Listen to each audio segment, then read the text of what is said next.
Hello everybody, how you all doing? Hope you're having a wonderful day. Sorry about yesterday, 4th of July celebrations got away and then I was just too tired.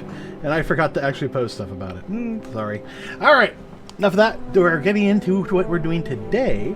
And today we are working on a new shader program for converting Star Citizen over to Unreal Engine. I decided to take a deeper, more in-depth look at how shading works from one program to another, and it's just, so far the results are a lot closer to what I want. What do we have? Well, let's show you. There, that's what we have. We got this nice kind of reflective surface underneath. This is the first surface using this new setup.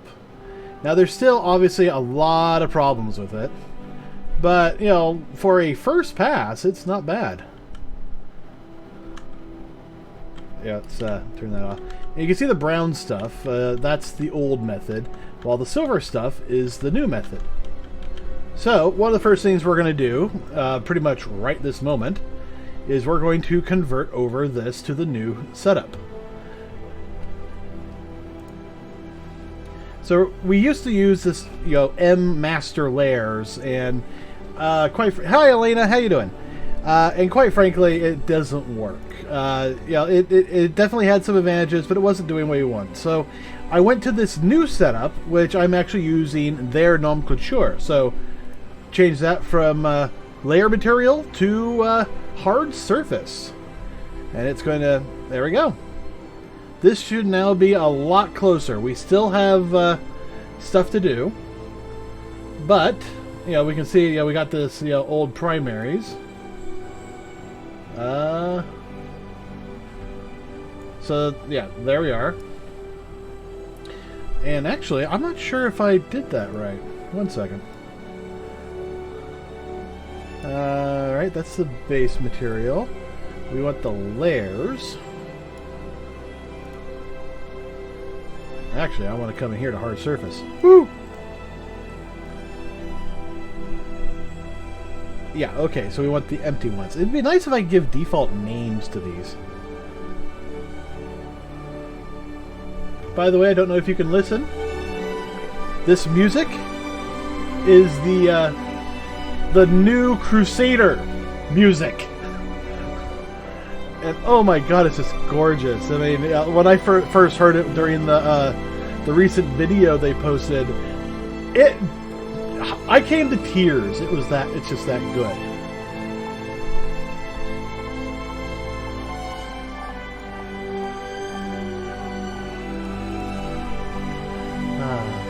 All right. I thought I set this to.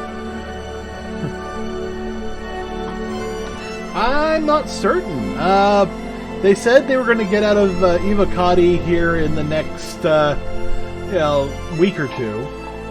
So we may see it get to the test universe next week, maybe. And then it's going to be probably another week or two, maybe 3 of testing. And so I would guess towards the end of the month. Or they may just rush the whole thing and have it out by the 14th. They don't really wait sometimes. Okay. Yeah, they need more testing, but they're trying to get these quarterly ones out, and they always need a little bit more time than that. All right, so this is Painted Metal B. So let me find Painted Metal B. There it is. Alright, so we got some base stats here. Let's put those in. What's your shininess level, Buster? 18. Perfect. What about your specular level? Oh, big complicated numbers that look identical. Yeah, it is identical. This is B, right? Yeah. I'm guessing the diffuse is also the correct color. Yeah. Hey, cool. Those didn't change at all. Perfect. So, what's up with this first layer? We need the Drake Buccaneer Painted Metal. So, Drake Buccaneer Painted Metal A1, which is actually a new build of the one that I came up with. Oh, apparently I didn't log into this.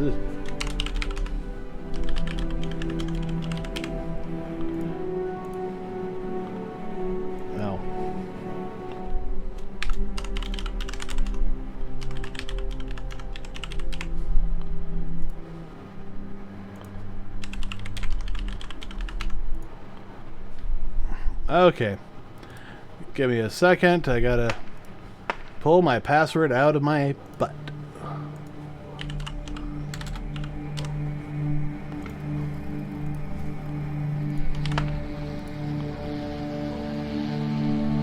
Alright.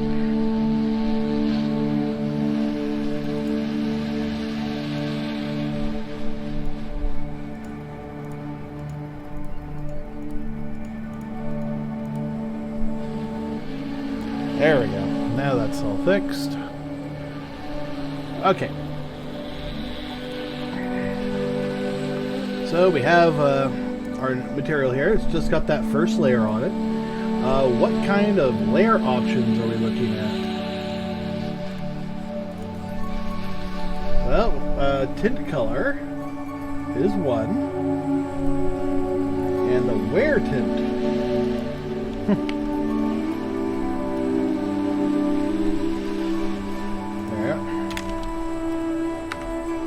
Did I type that in right? No, I did not.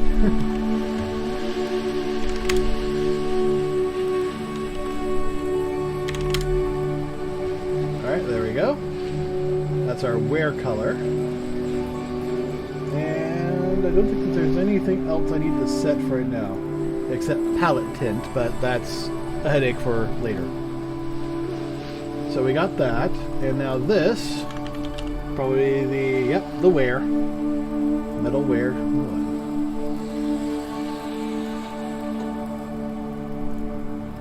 Alright.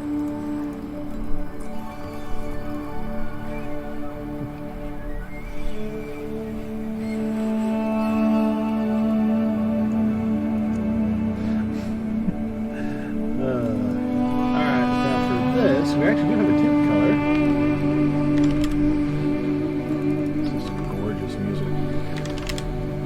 I am going to be hanging out a Crusader all the freaking time. Just for this music. Wow, the wear tint's white. That's interesting.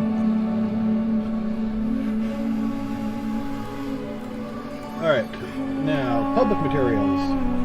Where blend base is, yeah.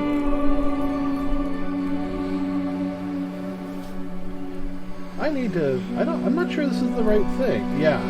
We need to start Citizen Blend. So actually, I need to make that change in here. So not Layer Blend, Star Citizen Blend. And we'll save this.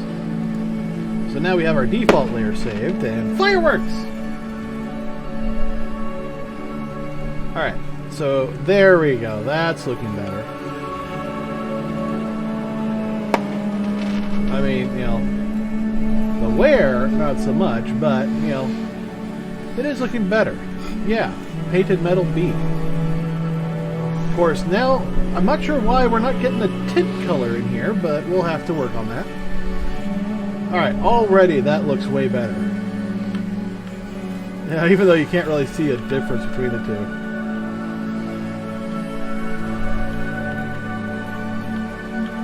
Makes me wonder what's this going to look like when we apply that to this guy. But still, we got some nice shading going on in here. And the nice part is, you know, there's like things in the scene that we can, you know, get reflections off of.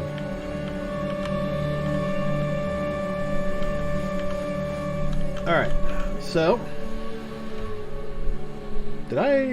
Yeah, I minimized. Alright. save that. Kind of push that off to the side. Let's do painted metal A. Let's get that up to snuff. Alright, so this, we switch over to hard surface, because that is also a hard surface, which is basically their shader name for we've got layers. We've got layers, bitches! Alright, so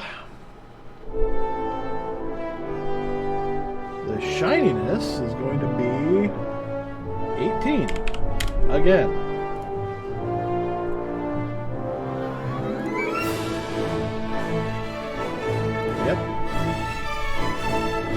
Yep, alright. Delete. Drake Buccaneer, wear 1, correct? Yep. And the reason we're using... Oh, wait, no, that needs to be painted. Metal 1. And then... There we go. So... Definitely got to work on, you know, something here, because they all look the same. So there's definitely something that's wrong. I'm wondering.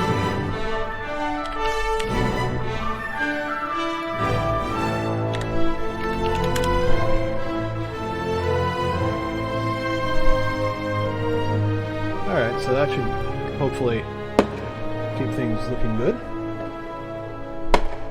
So we have a tint color for the metal. Oh, that works.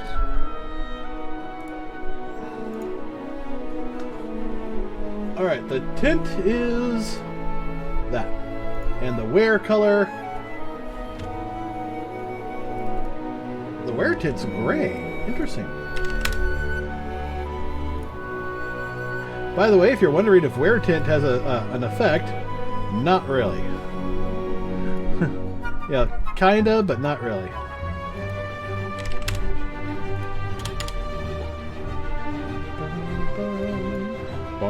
Boom, boom. Alright, and then for level 2, wear tint is white, but our actual tint color here is going to be gray. Alright.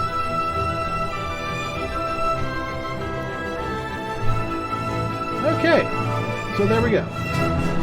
Now this is my actual layer setup, so if I need to make any changes, this is where that happens. And we can see a whole bunch of options here. These are ones I haven't used, like wear Specular Color. Haven't figured out where to put that in. I think I basically want to copy what I'm doing with the tint color, and then, you know, clone it to the Specular. I almost want to do a little function here. Or I just have to plug in what I need and it does all this extra if then else.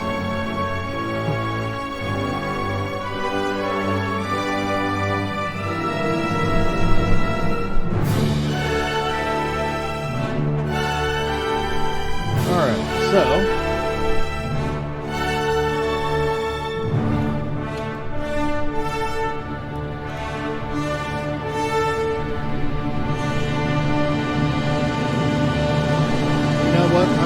grab all this, deselect that, and kind of pull it out a bit. Just to give me a little bit more room. So here's Specular. And here's my wear tint and my diffuse color. You know, I think I'm actually going to bring this guy up. Because almost everything that this needs to do is up here.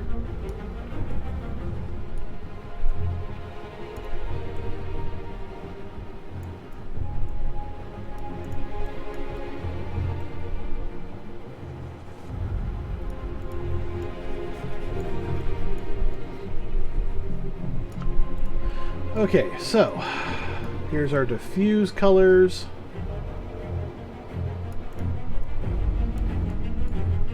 Here's our Specular Color.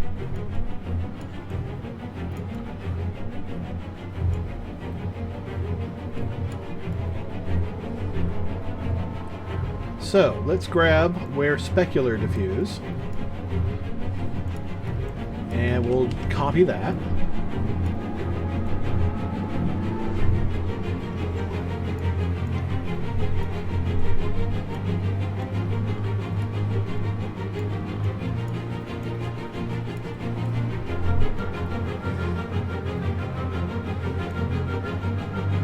So we'll plug that in there.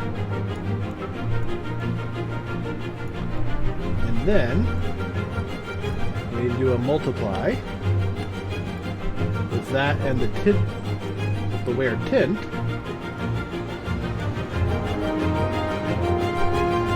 And then finally, looks like we do a work between that and our specular color.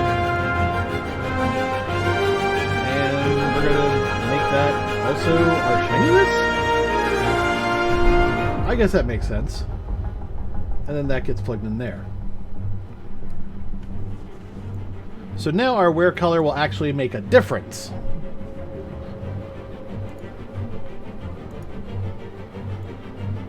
At least it should. Hard to tell on that one. That one doesn't have much of a difference.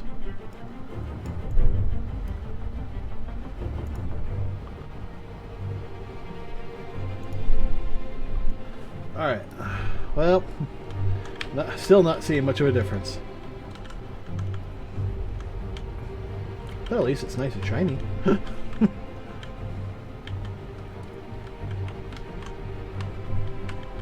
yeah, that's looking a little bit better, I guess.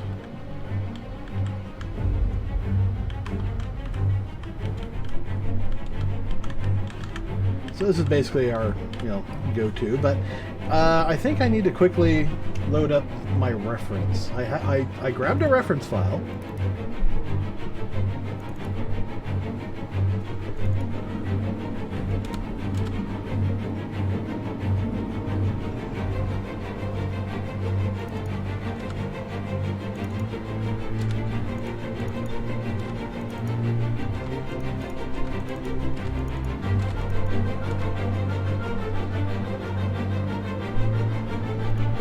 I know I made a reference. Where is it?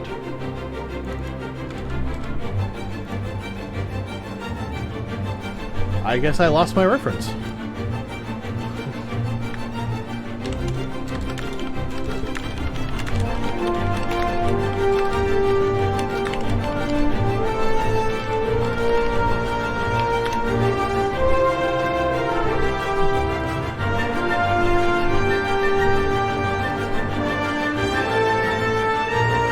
Trying to find an actual in-game photo.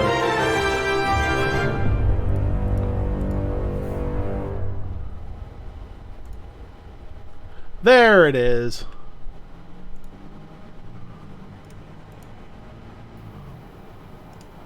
And I'm going to save this before I forget.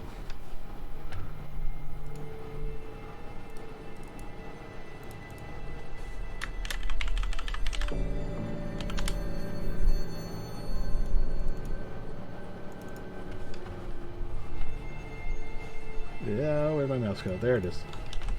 Where's the mouse? Uh-oh. Yep.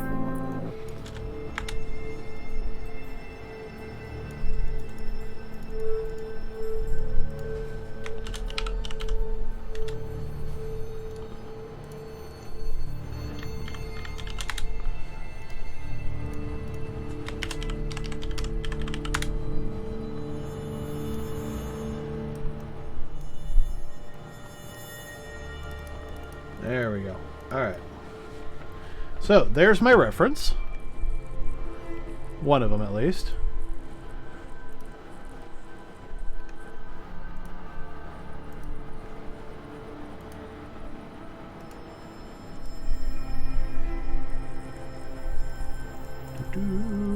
Ah.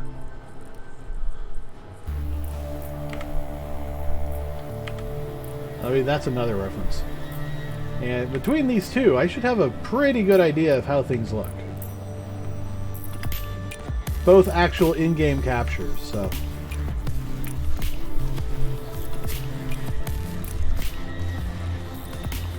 Alright, any others that I want to... Oh, that's a nice photo.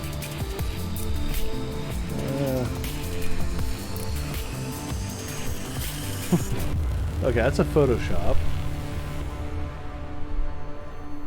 That looks pretty good. Oh, that is gorgeous. Okay, that's artwork. I think this is artwork, but at the same time it looks like it's in-game.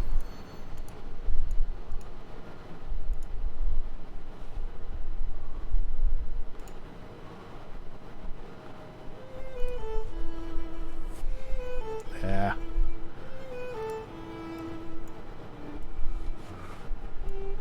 And I can't save this one. That's too bad. That actually looked pretty nice.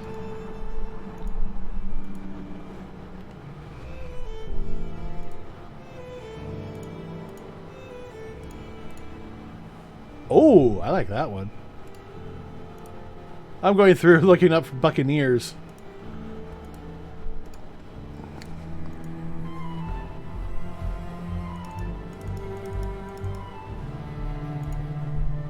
Okay.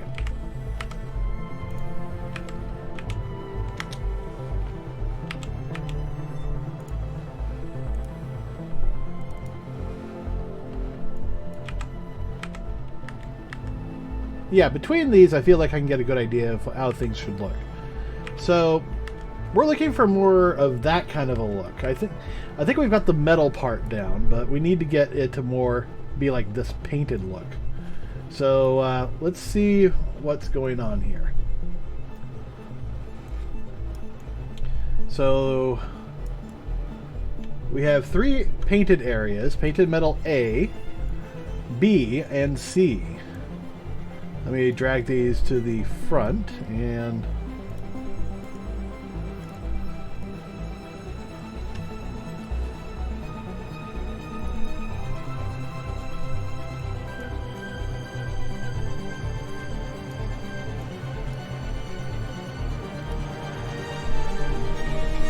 okay.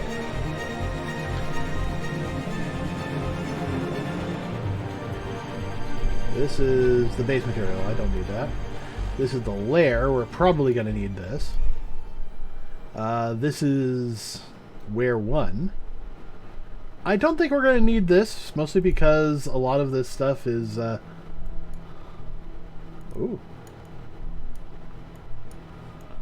I am seeing a difference there.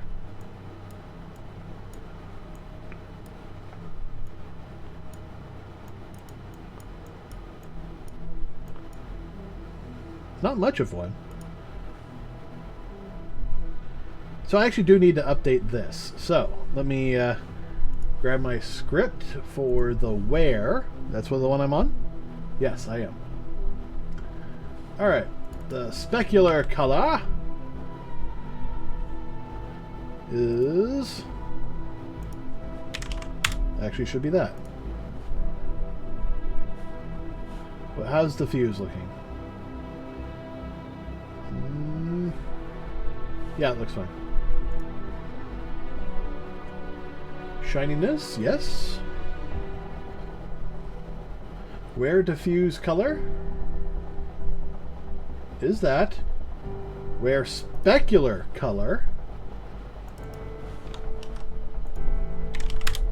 Is that? Alright. Compile. Save. Browse. So that's where 1.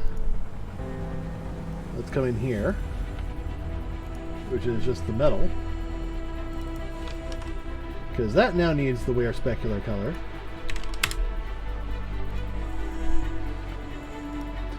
Oh.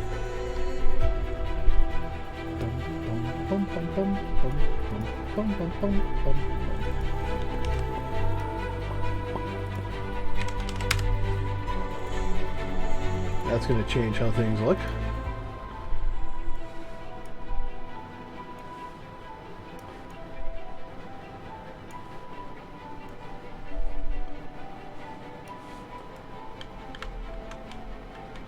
Well, it definitely looks painted. And it's still somewhat metal-ish, but not nearly as much. It's too bad I kind of liked it how it looked the other way.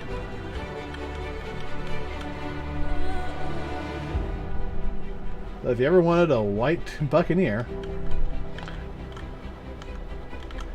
Okay, so... that needs some work.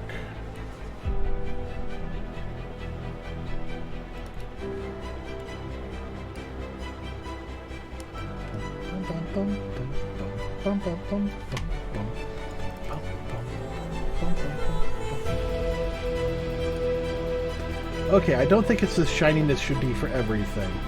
You know, as tempting as that is, that does kind of get in the way of some things.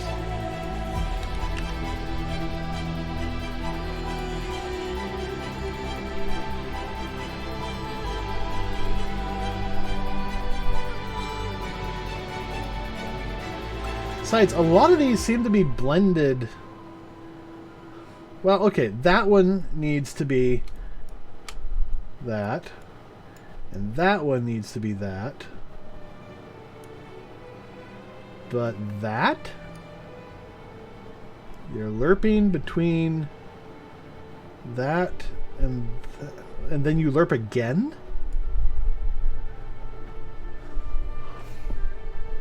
No.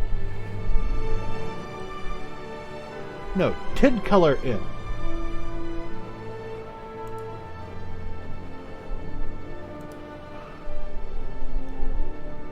Now the wear tint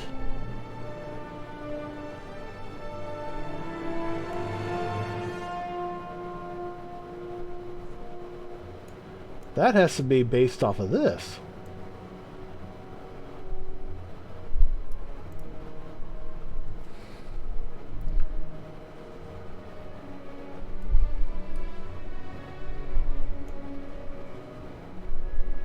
And actually, I think it probably needs to be multiplied, not... So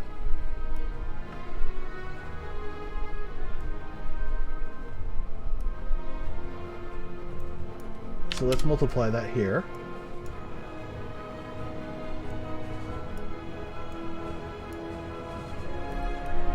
We can take that away.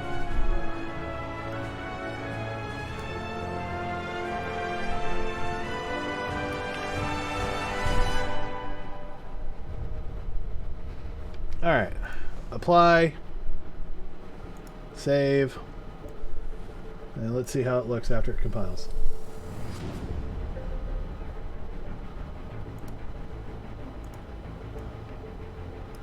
Okay.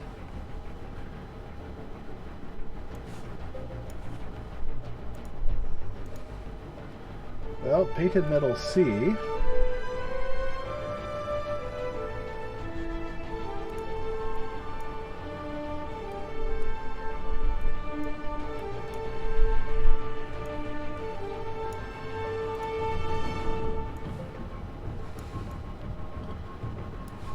I'm even seeing a difference here. What if I did tint color? Nope, not on the secondary. What about the primary? Okay. Well, anyone want Star Kitten?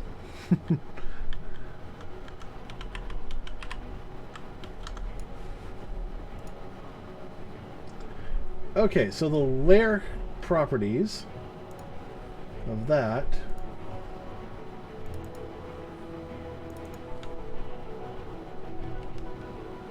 All right, what material am I working on? C.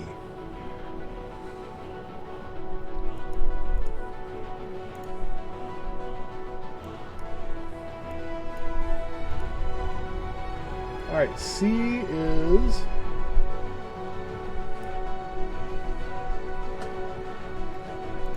there's the primary. That's white, and the wear tint's a color. Nice. What about the secondary, which is what I'm looking at now? Tint and wear tint are both white. That's what I have.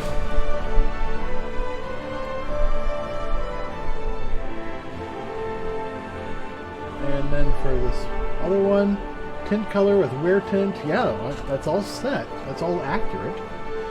But why is it not looking that way? Probably because my material's screwed up again. Well, I do that so often. Okay, so we have... Is there like a pull-up? Nope. Alright.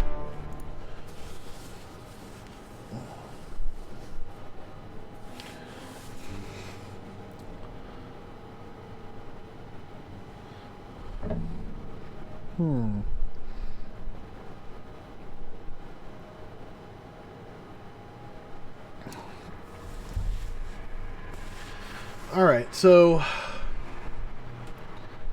maybe I need to think about this a little bit differently. I have wear tint, diffuse color, and specular wear color. Well, if I assume that the blend map is also the wear map, then the wear tint is probably a color that goes over diffuse and specular, which is what I am assuming. Oh, you know what? This doesn't have a lerp on it.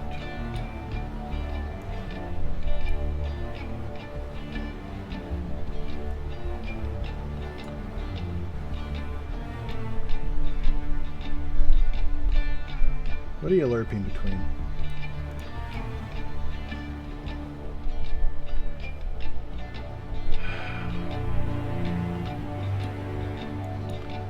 Alright, well, let's pull the specular back here.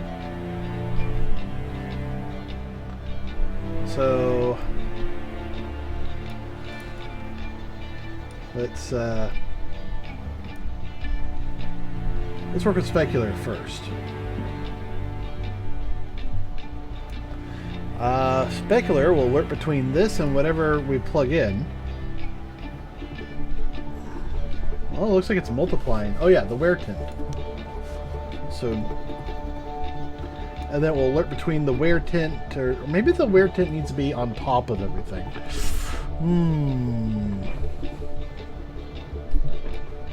Well, first of all, I think what we need to do is that. And there's the wear diffuse. Let's plug that one in too. And now, unfortunately, I think we need to disconnect those.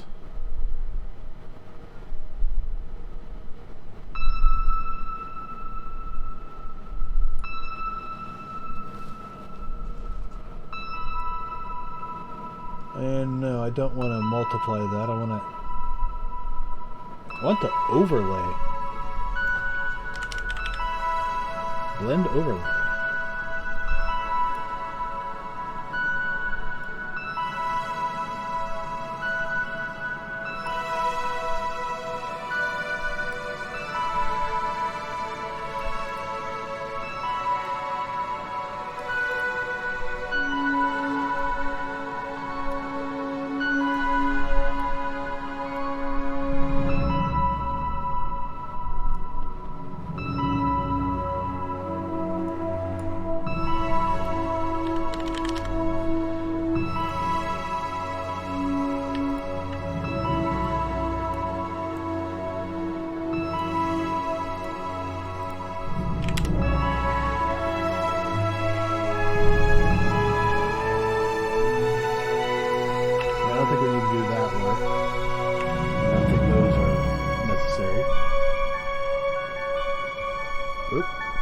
Something wrong?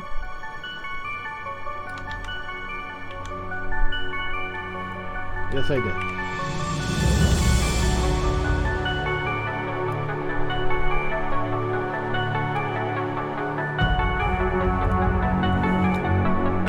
Okay, no, let's turn this from a lerp to a multiply.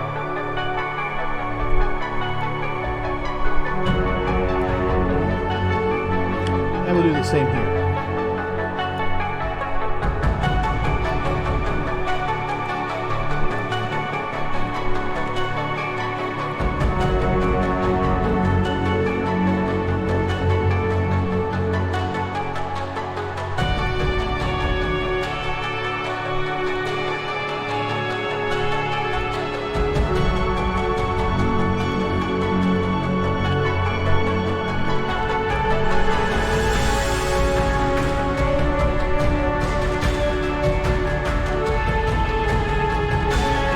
that's different.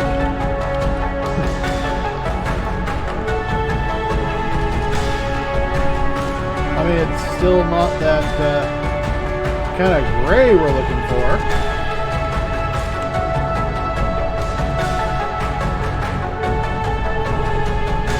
Yeah, that's pretty much one of my target shots. So it's not that, but it's, you know, getting us closer.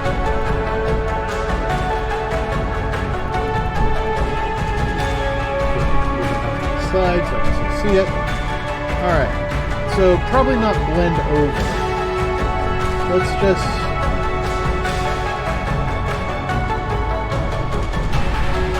You know what, let's just plug that straight in.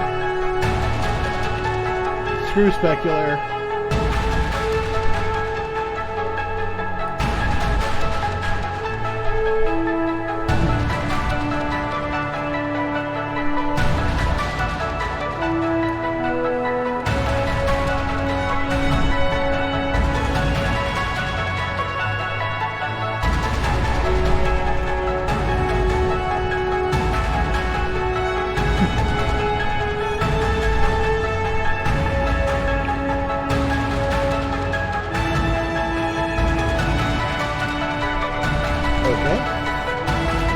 So the specular color is very important. So what we want to do, actually, is we are absolutely ripping this. We are going to that, from that, based on our shininess.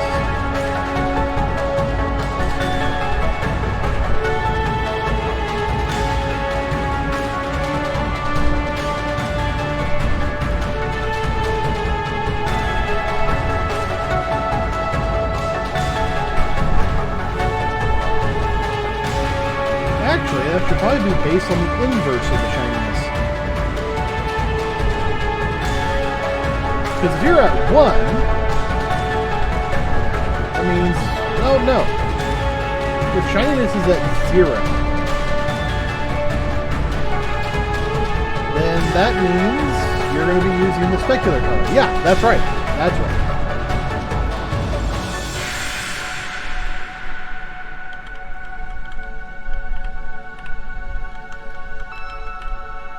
Oh yeah, look at that. Definitely getting some nice looks in here. Alright. I think we're going to do some down below shots for a bit.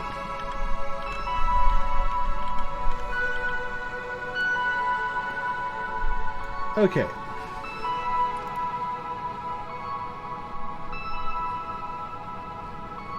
So we still have wear tint to look at.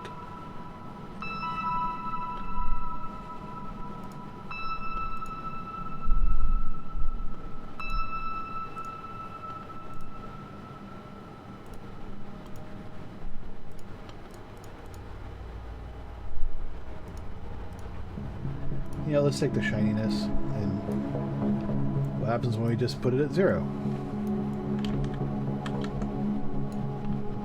Okay, let me try scaling it up.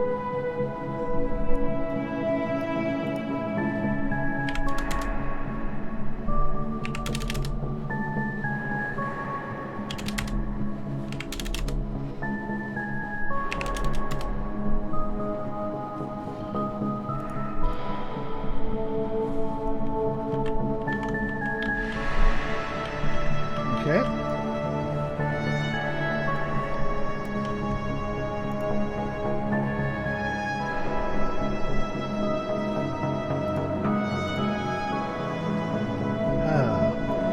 If I can make like one set of variables, just have that. Okay. That's fine. I'll catch you later, man. Yeah, I know that's like 8 minutes ago. I'm sorry. I've just been that focused.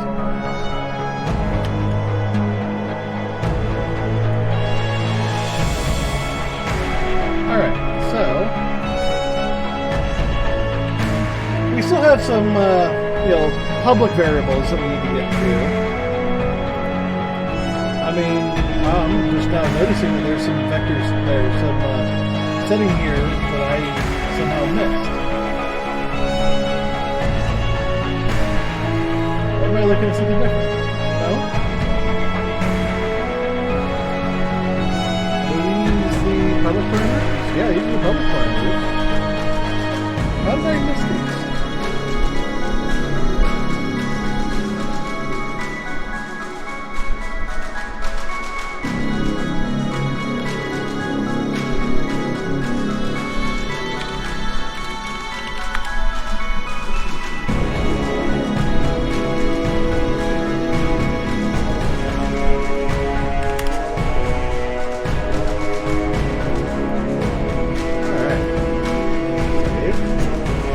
So, dirt. I don't know where dirt comes from in this whole stuff.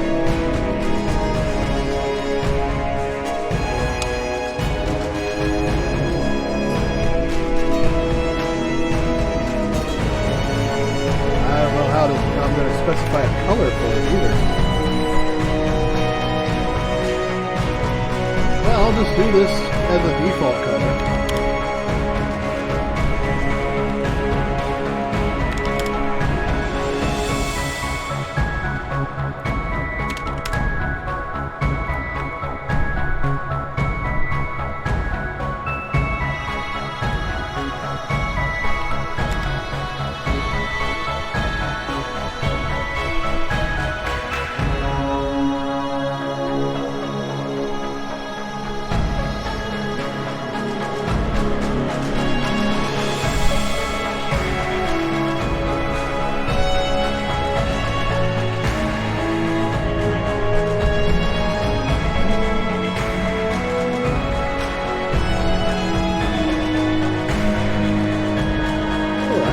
That might be a solution to my problem.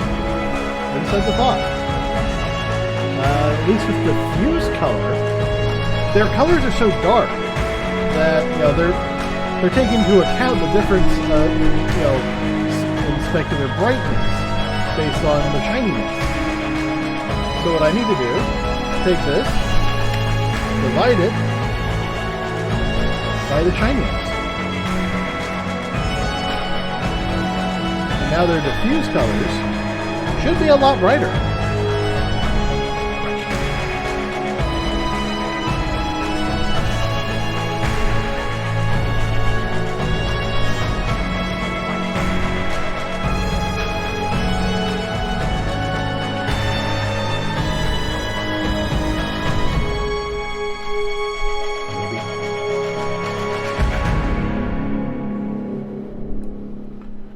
Or maybe I'm just messing up somewhere and I don't know it.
Shininess should be fine. It is. Good.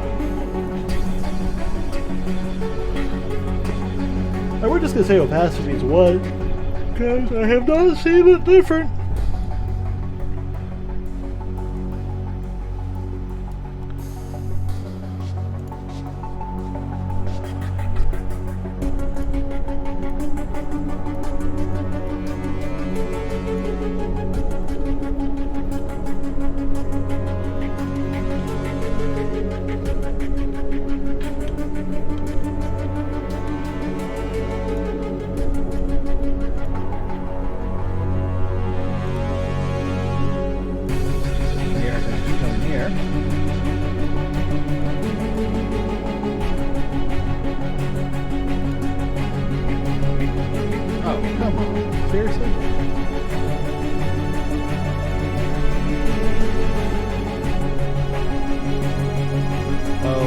probably because of this wear blend.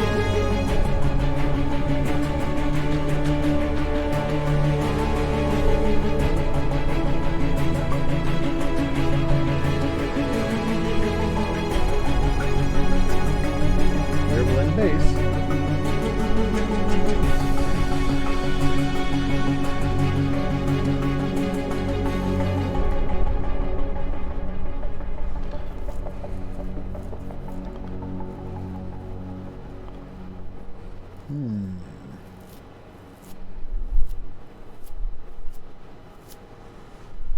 Yeah.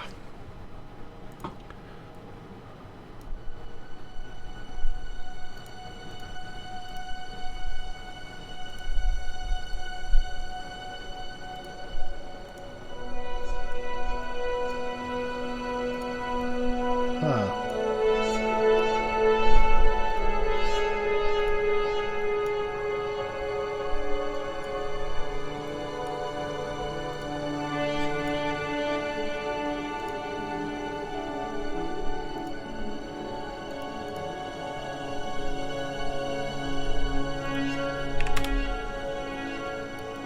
Well, at least I know the tiling works.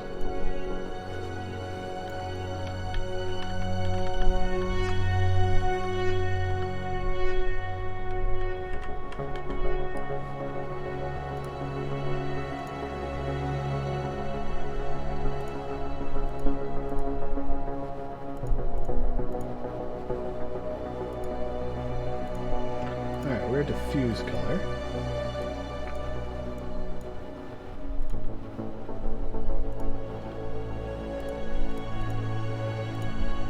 Tint Color.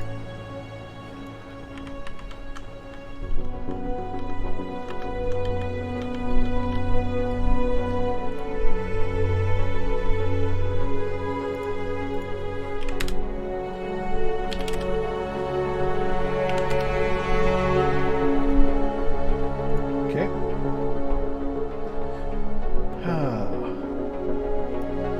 Wear tint. Why does both layers have a layer tint when one of them is labeled effectively wear? No, it's labeled secondary, but it has a name of wear.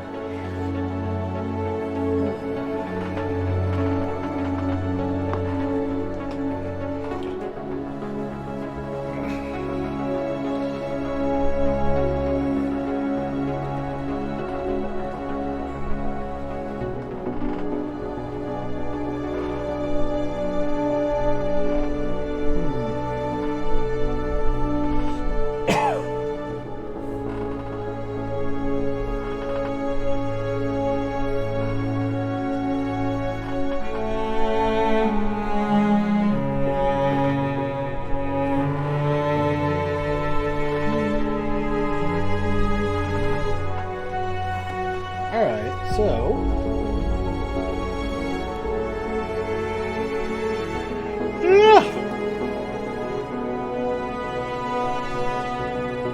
this is a layer item. We put layer items in here.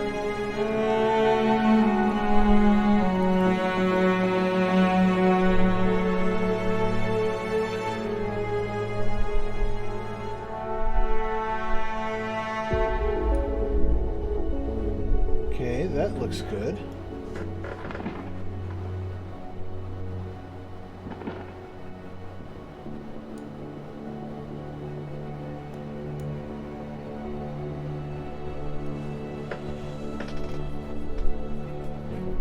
Backward tiling.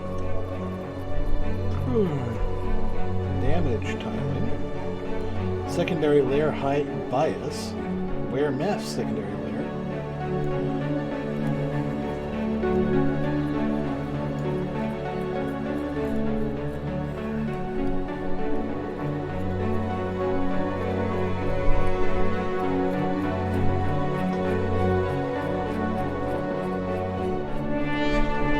Looking at the wrong thing for this.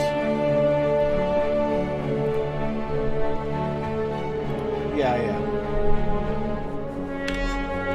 That doesn't need that.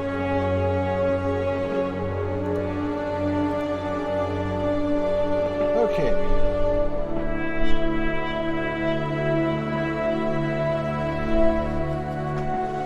Where diffuse color, where specular color.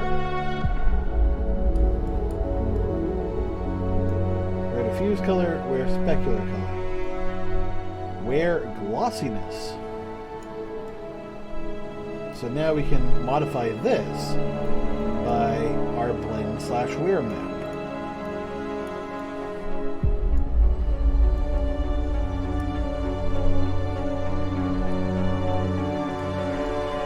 Alright, so where glossiness.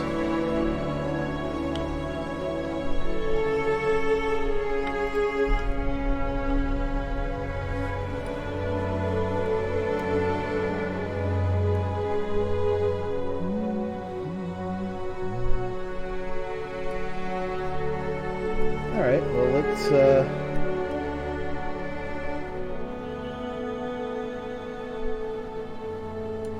there, where glossiness.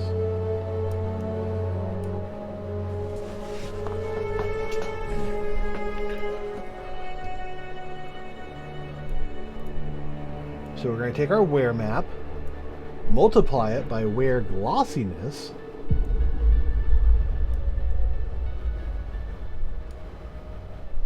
and now we will lerp between that and our shininess based on our wear map. Ah!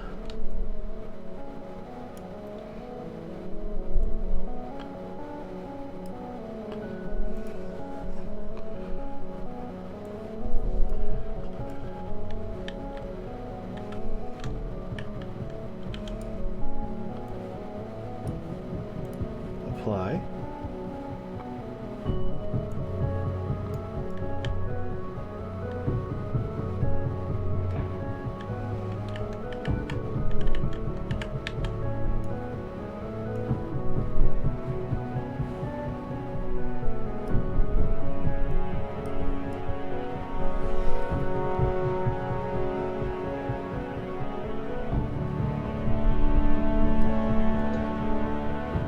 So I think I did that right.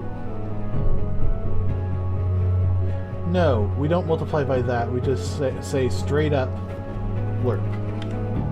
But we base it off the mask. Yeah.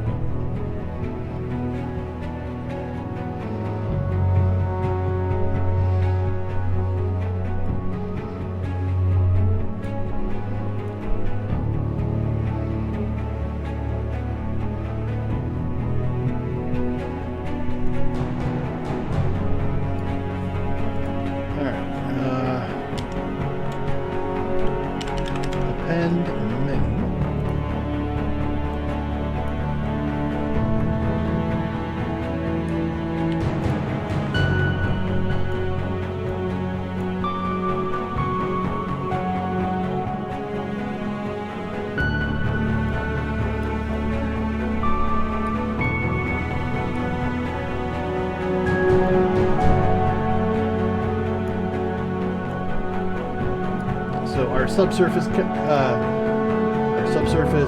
color is going to be how we get subsurface details out. And what we want to do here is set subsurface color to 0.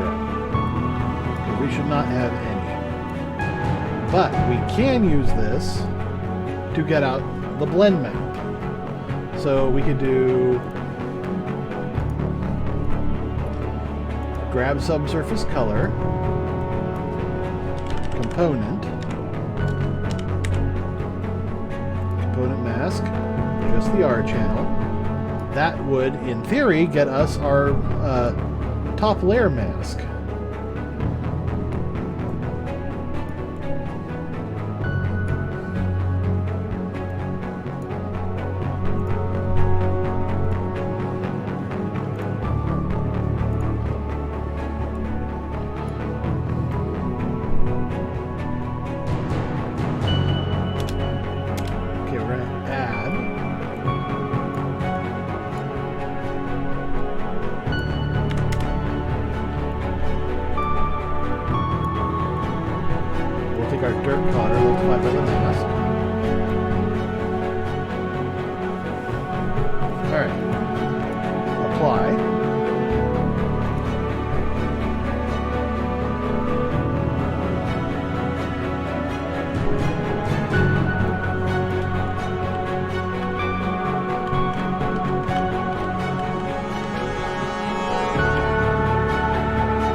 Actually, you know what? I'm going to get it from here.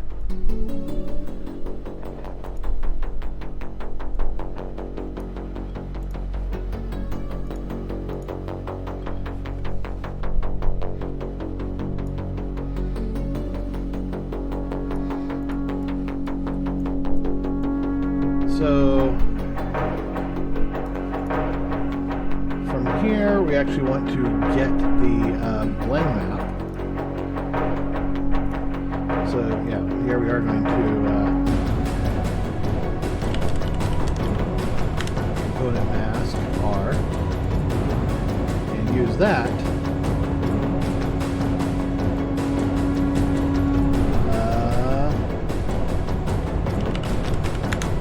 with a clamp.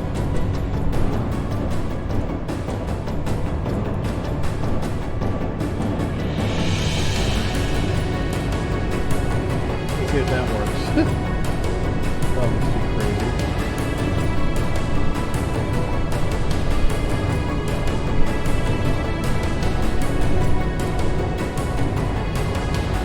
Well, some of this is looking different.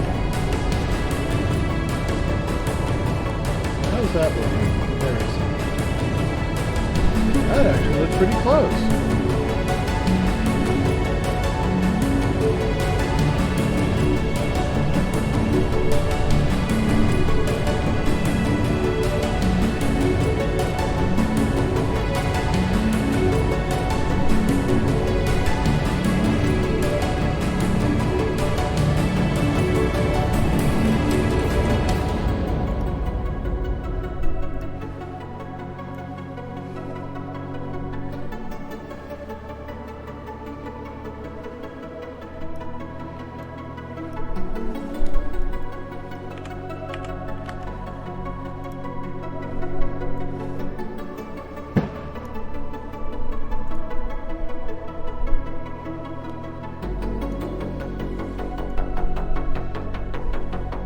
We're getting there.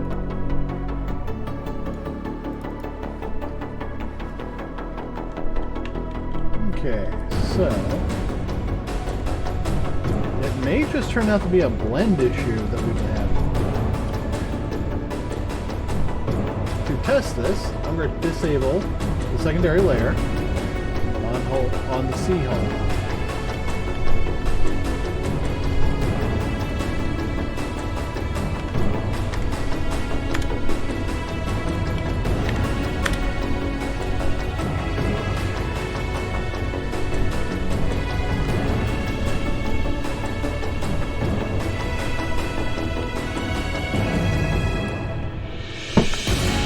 Wear tint looks like it's a lot stronger than it should be on the primary layer.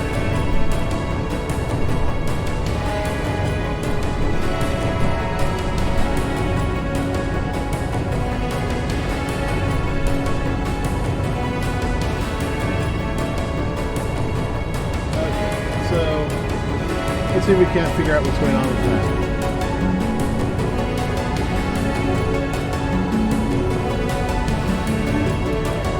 Alright, let's start very simply.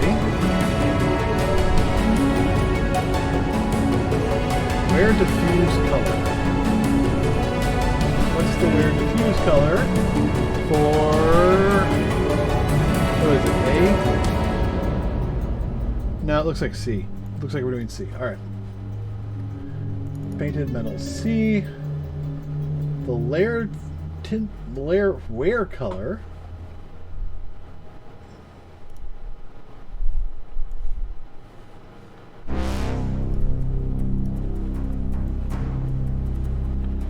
Okay, so that's wear color. So wear diffuse color? No, it's just wear color.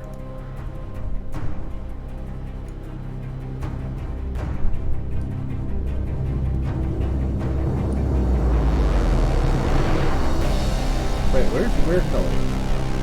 These are layer options.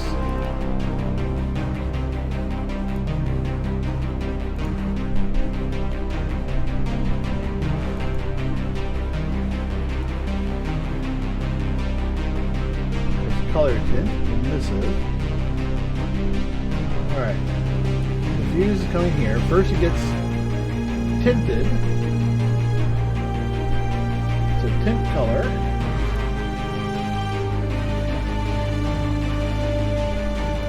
Is white. That's fine.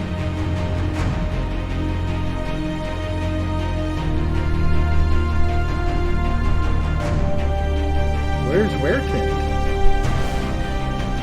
Let's see, where diffuse color, tint color.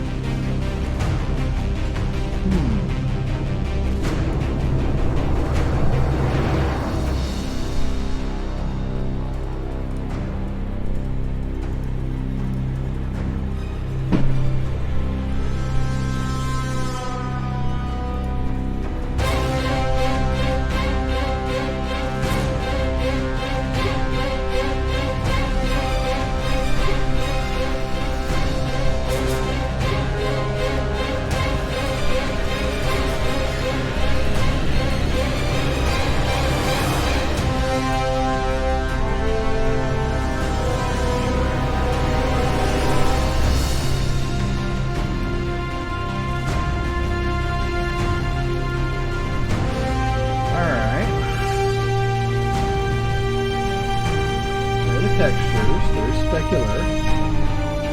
More textures. Where?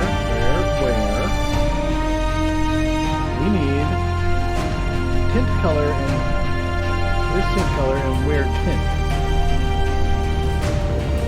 Okay, so where tint needs to be multiplied by that.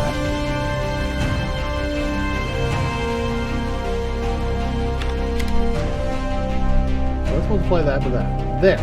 That's our wear tint. The wear tint! Oh! Alright, so now...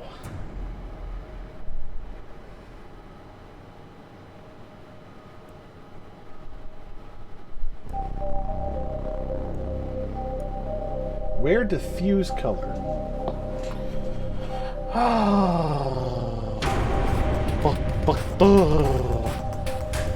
Okay, so if I just take this straight into diffuse texture,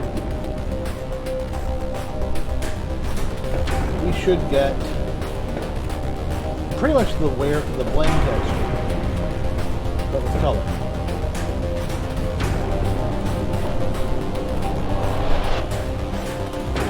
I'm wondering if we should invert this.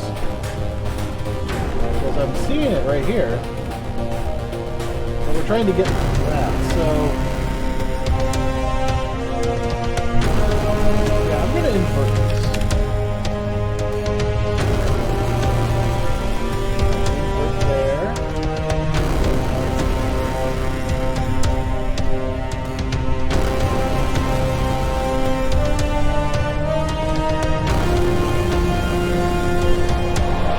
Let's apply.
We have the wear tint and the wear diffuse color.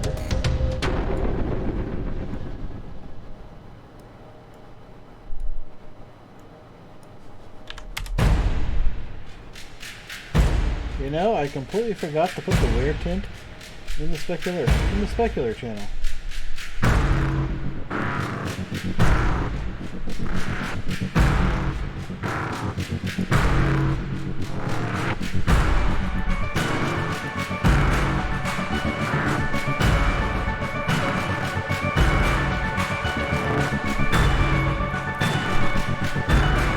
Okay.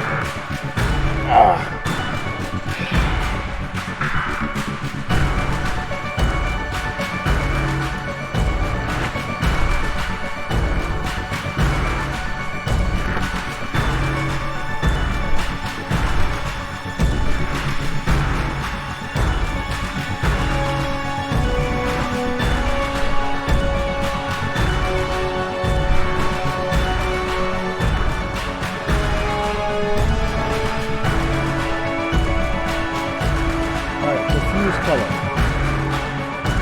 We're going to work between that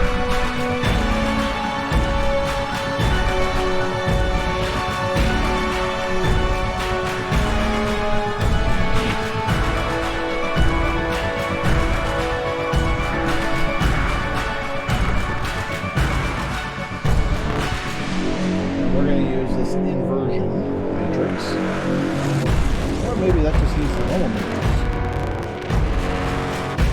We are going to plug this directly into our diffuse color and hit apply because we are nuts.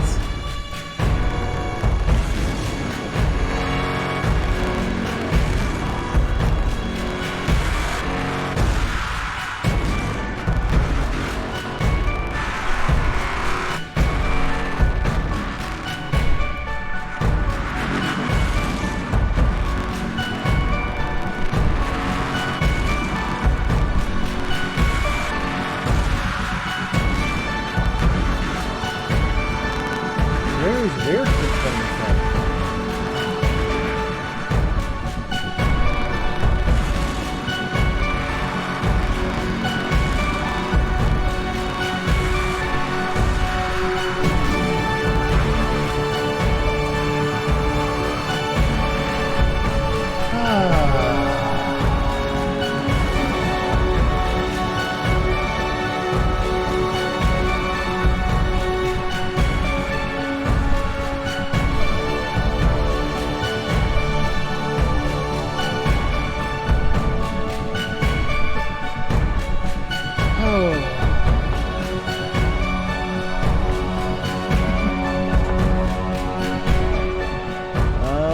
Search. Weird tint.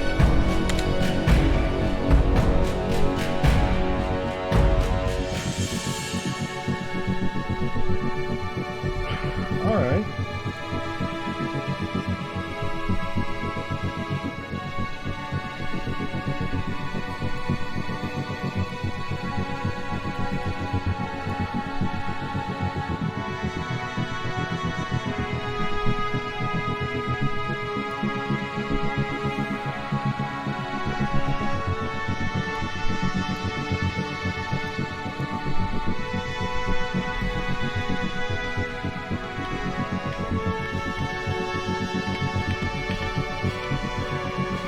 What if this isn't the wear map?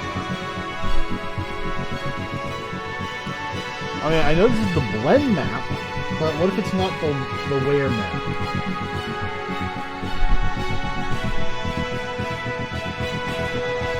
Something has to be the wear map.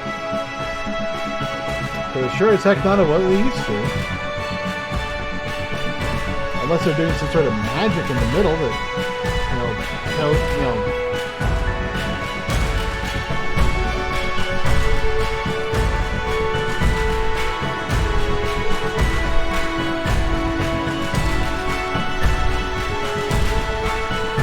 Okay. Let's take a look at the shader itself. Secondary map.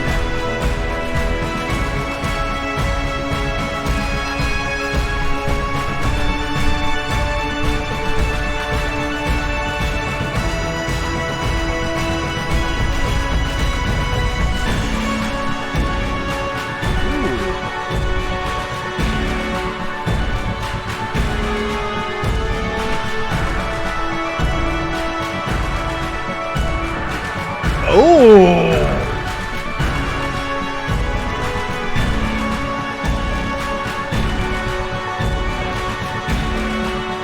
Okay.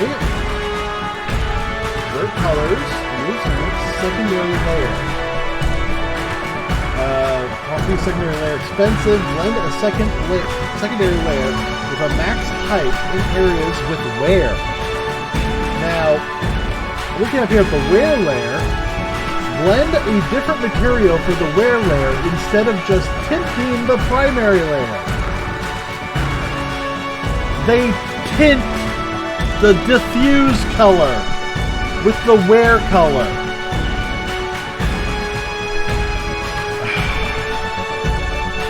So how do they do that? Because there's got to be a way.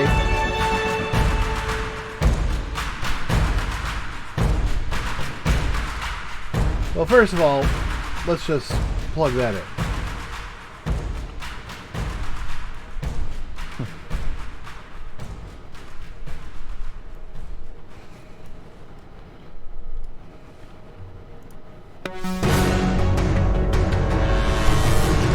So this should not be using any coloring. And yet it still looks like that.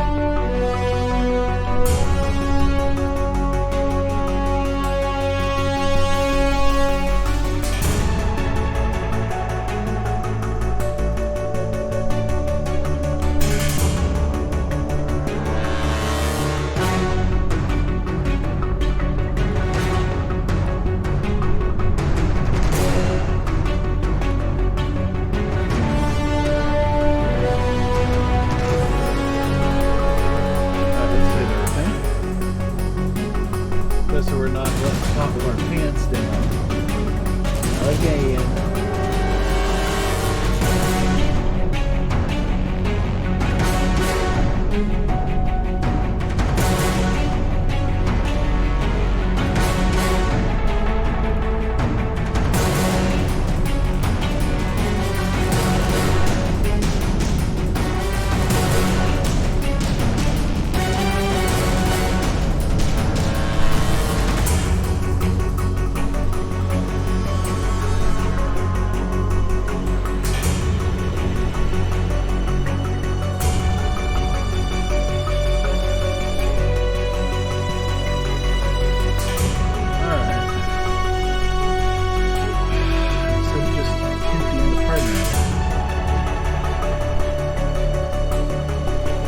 So, what they are doing then, I guess?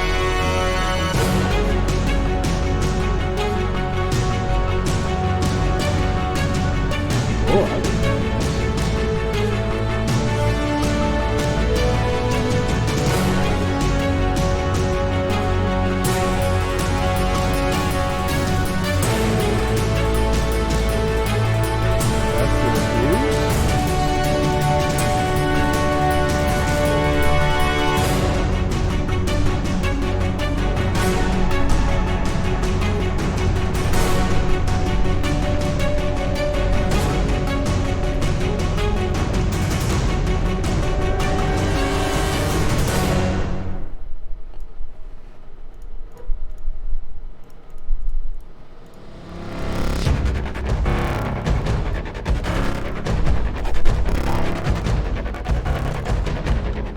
okay, so why isn't this looking right?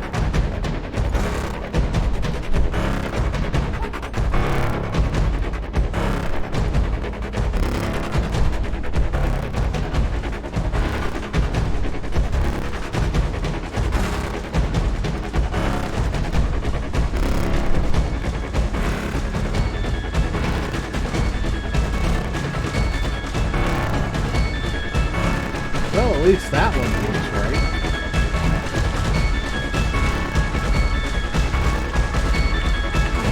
Okay, so let's come here, grab all this, and push it off to the side.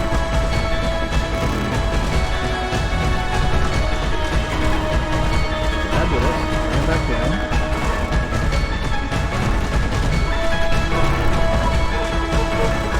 So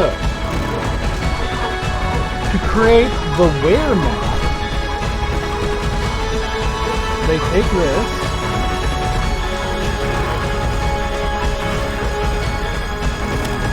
and I'm guessing wear dirt blend fall off.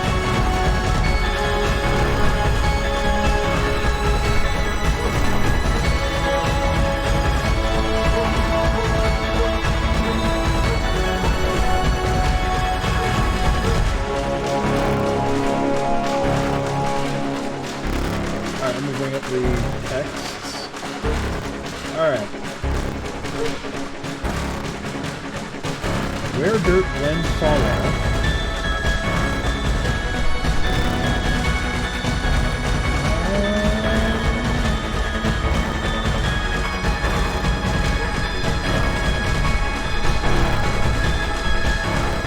Okay, so let's just grab all this. Ignore all that for right now.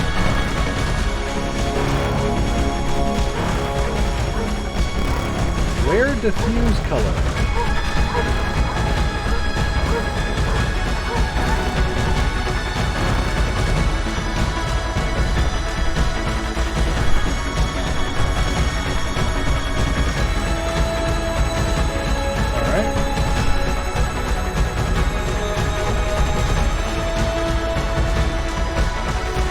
Specular color, which I'm assuming is basically the same thing. You're just taking the specular color and you're multiplying it by that.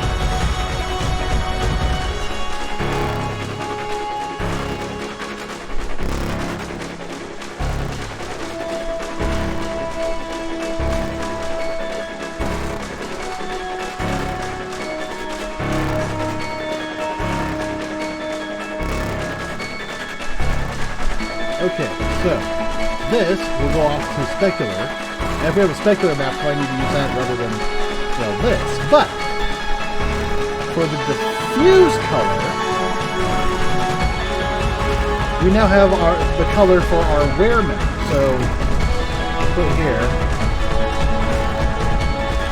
wear diffuse.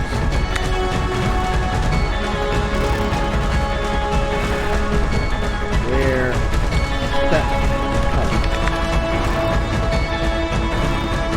so let's see. Detail diffuse. I think that's something I'm going to have to deal with later. Detail modes, tint mode, color. Yeah. I don't know what tint mode does. Where dirt blend fall off. So for this, I think we're actually taking the blend map, which I am going to, at least for right now, pull out completely and paste back down here.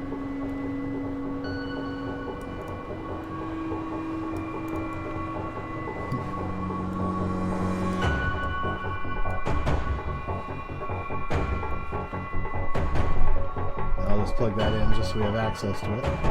Alright,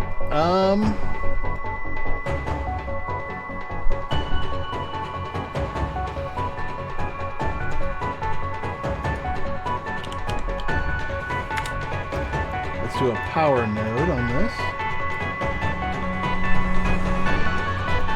Now we need to do like a 1 divided by,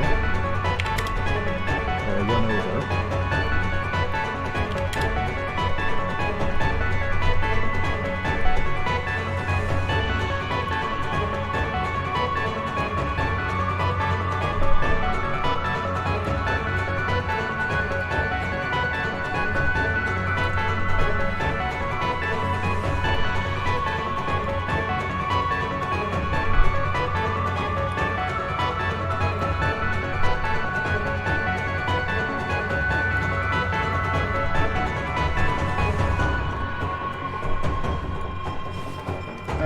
So,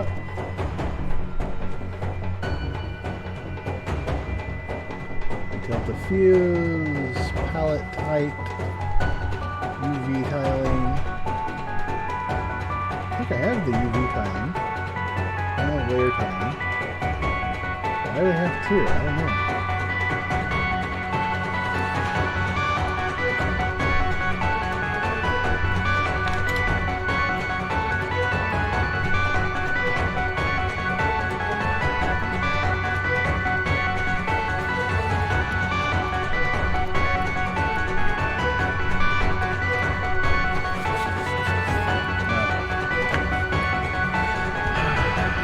We don't have a detail map in here.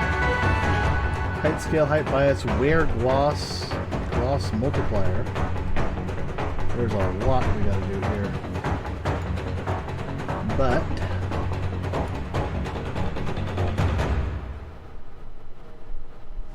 let's kill that for right now.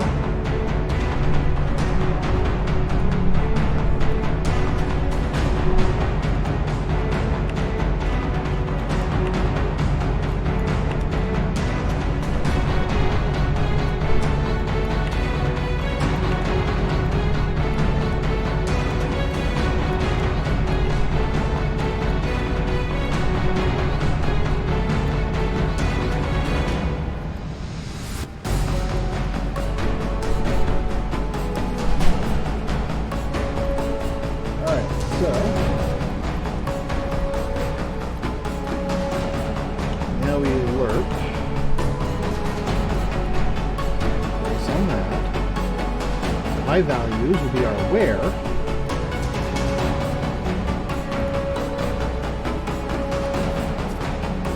So now what we need is a multiplier.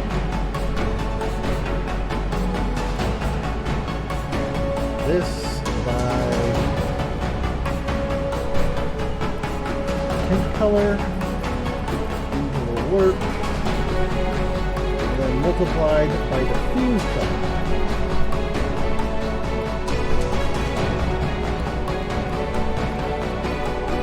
Oh, no. Now, we work between that and that base and our shininess.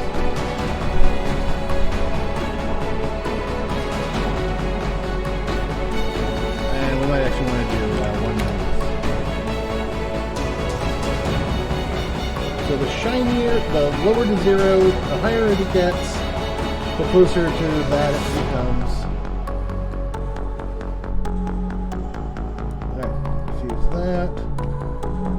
And we'll just toss our shininess just directly into our gloss. Although we have a gloss map here, so let's actually just take that, do a multiply.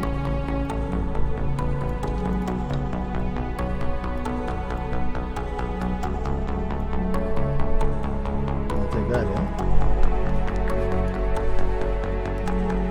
Alright, so that's looking pretty good.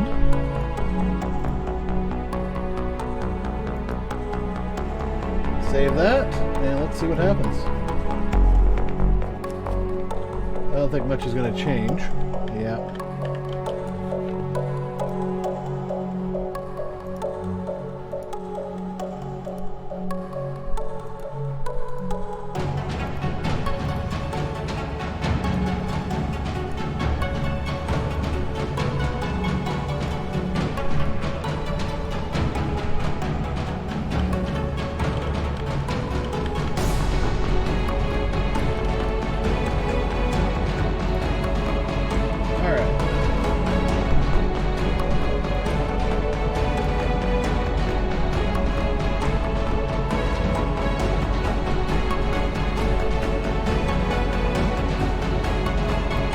Okay, so that's the difference. UV tiling is in the layer options, while the layer tiling is inside of the actual settings. Okay. So, let's see. Let's come into here. We gotta make sure that's enabled. Wear diffuse color. This is the wear? Yeah. There, let's see right there. Wear blend fall off. Ooh, that's quite a number.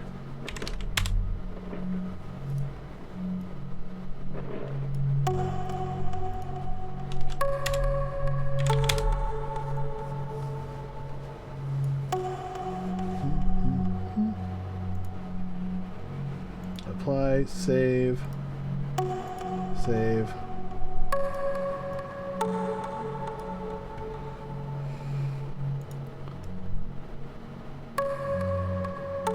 Apply, dirt blend, fall off.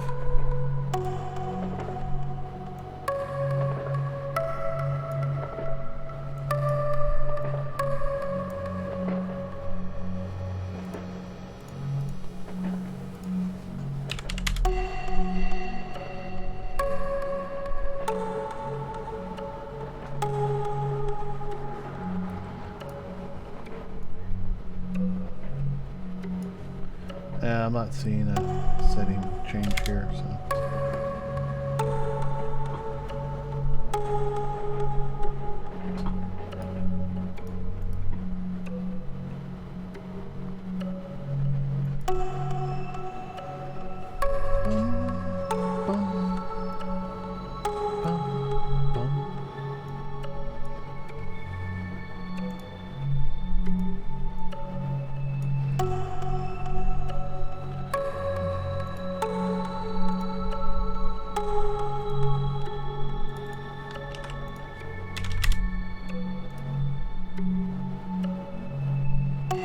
Diffuse color is white.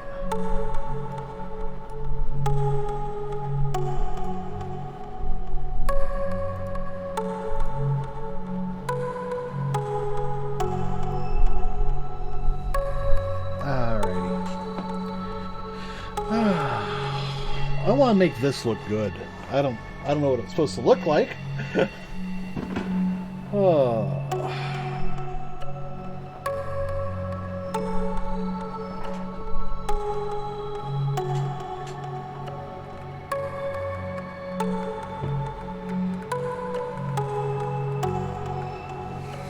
Alright.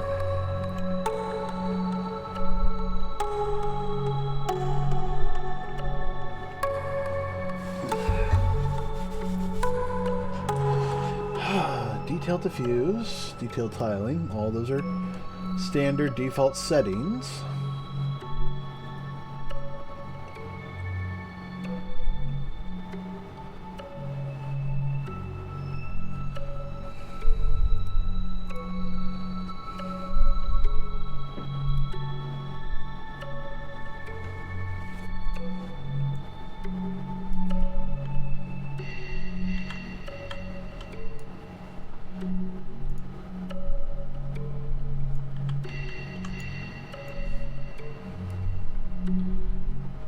Okay, so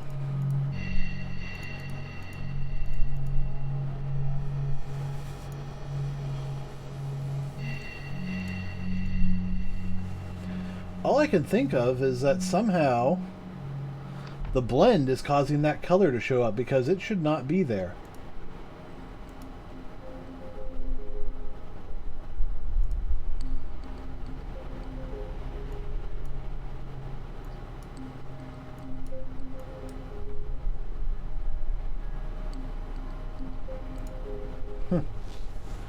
But I'd be wrong.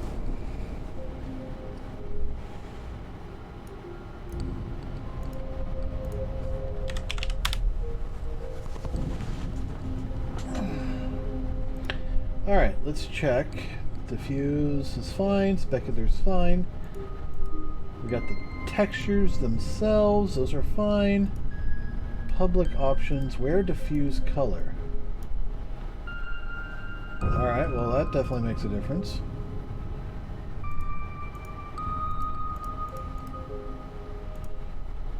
Actually,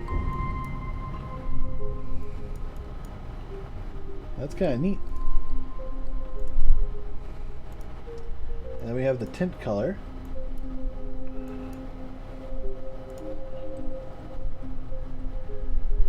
And our tiling parameters, but there's nothing else. So what's causing this to turn brown?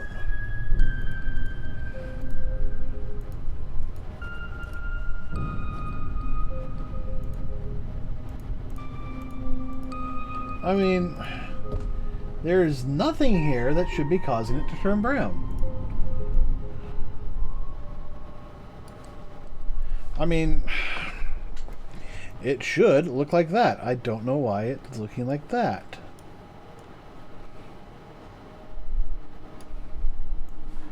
Alright, let's try the blend fall off. Oh, you know what?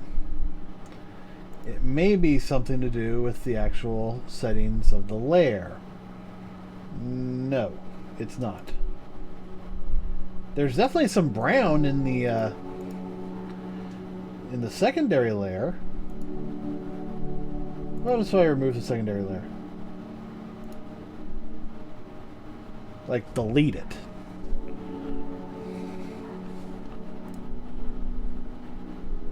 Engine crashed.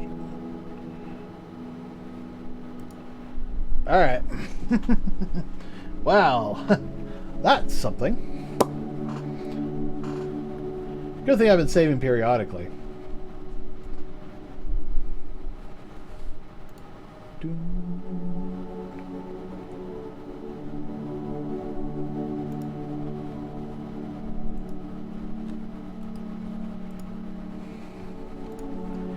Ah, come on.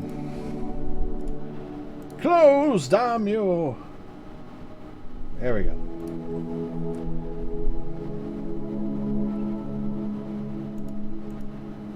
Library. Open Star System again. Oh, my.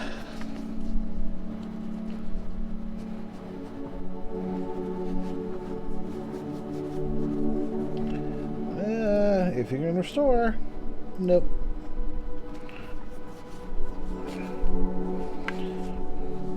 Maybe just a reboot is what's needed. I don't know. And my task manager is going nuts right now. Alright, there we go. It's settled down. Okay, so I don't know what was going on there. That was weird. It should be looking the way I want it to, but it ain't. Hopefully, nope, it's still that brown. So why is this looking brown? Find out next time on Dragon Ball Z.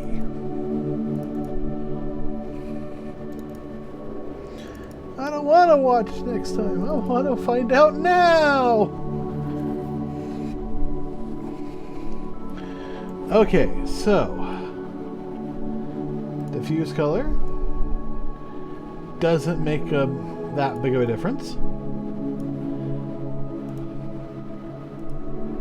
So delete. Is it gonna crash? Yeah, it crashed again. That's weird.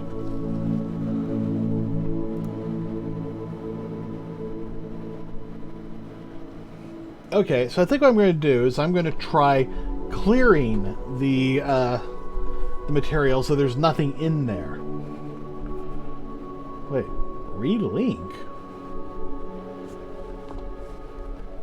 Relink. Why was that there? I don't know.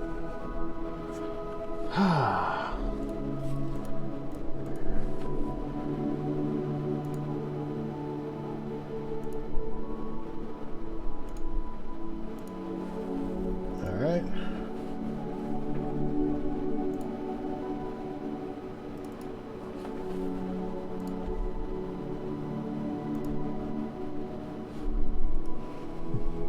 Got a lot of reference files open. It kind of sucks because I'm using this to monitor the stream, but I've got to try and get all my references off to the side and still have room for all of you to see what I'm doing.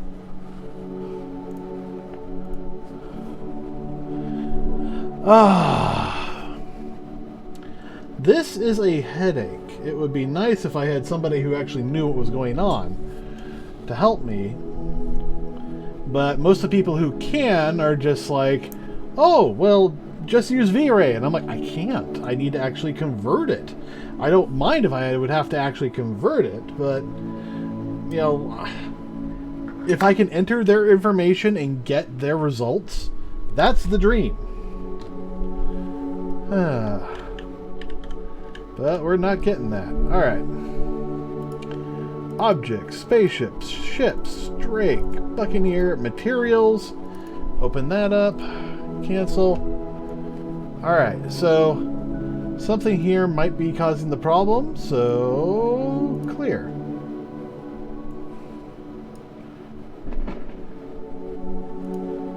And then clear.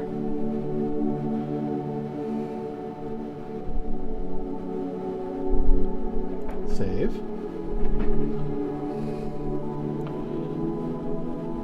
Okay, there we go. That's getting us that baseline.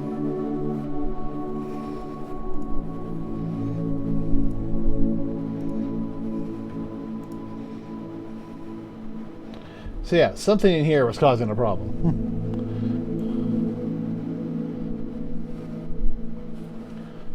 And yeah, I haven't changed that blend asset, so that may be where the problem's coming. Okay, so if I open that, and now I open the layer. So now we're back to here, so we can try and figure out what's going on. Well, let's see. First thing is our where diffuse color.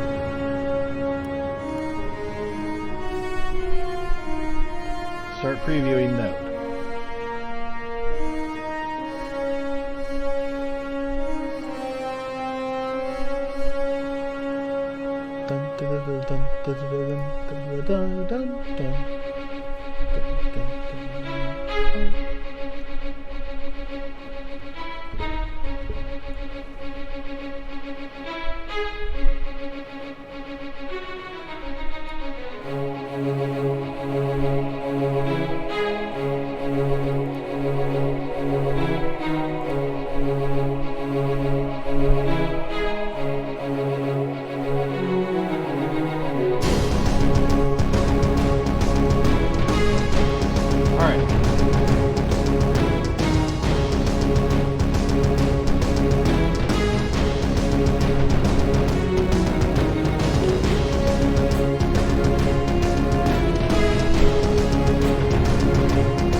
Okay, so now this is a quick representation of what our, basically our where map looks like. So now,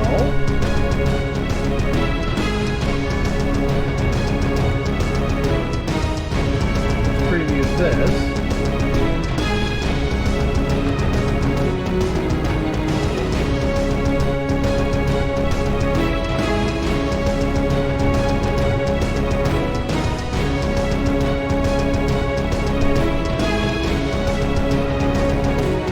I just put that straight in there.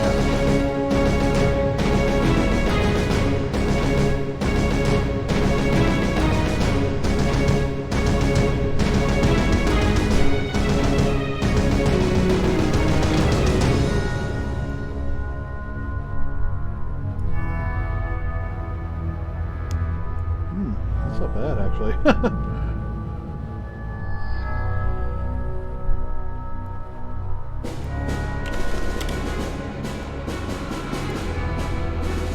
I'm guessing this is going to be the inverse. Oh, actually, yeah.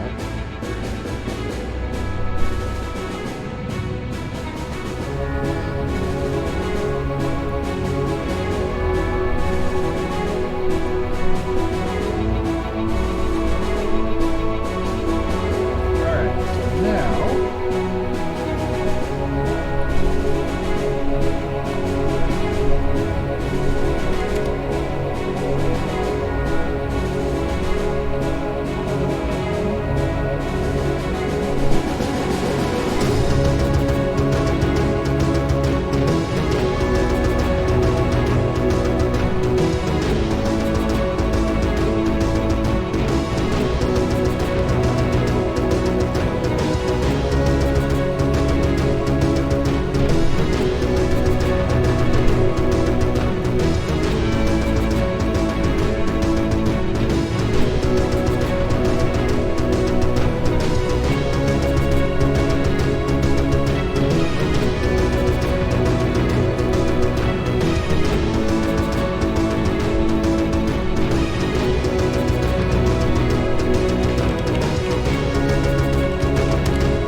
0.3.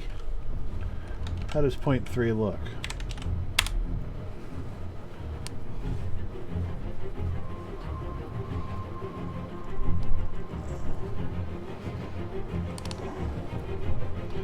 Oh.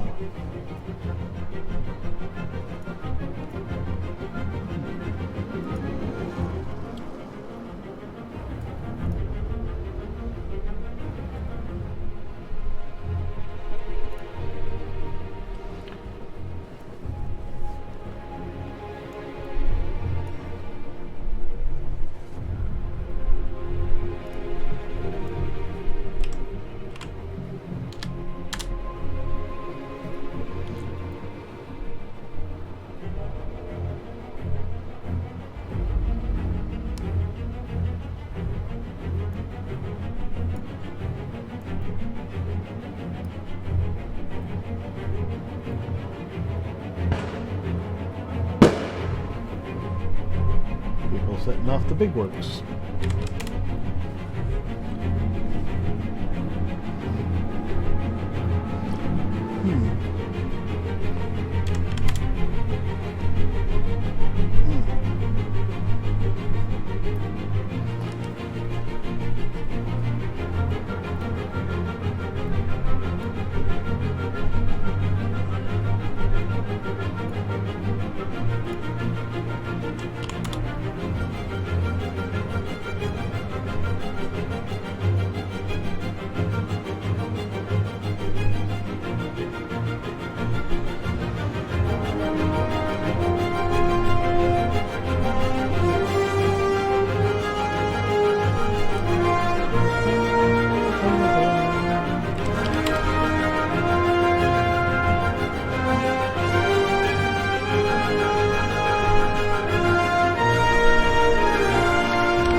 See what 0.9 is, just so I have a baseline reference.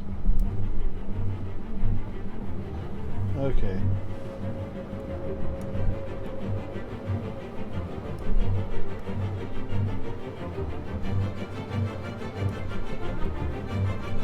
If I did that directly,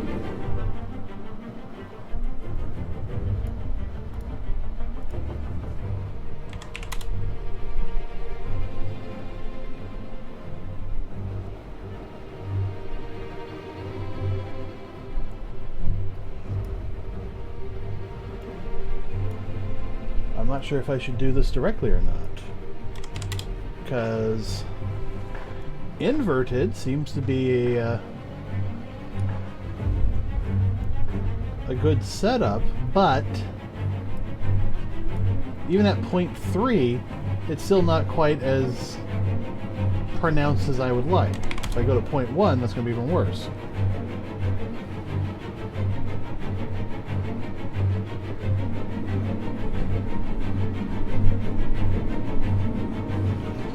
So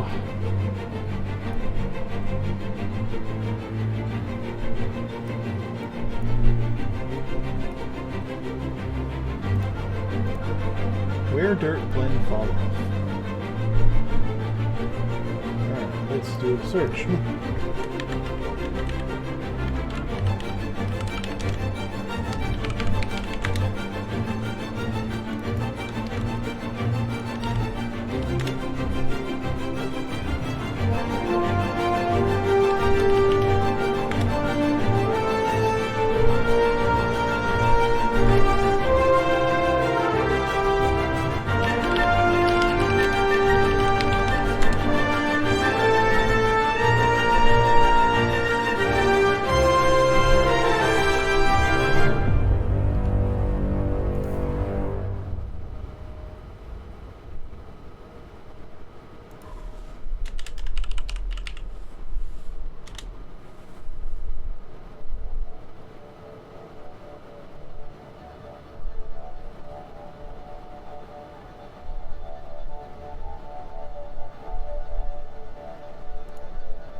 Alright, blend shader.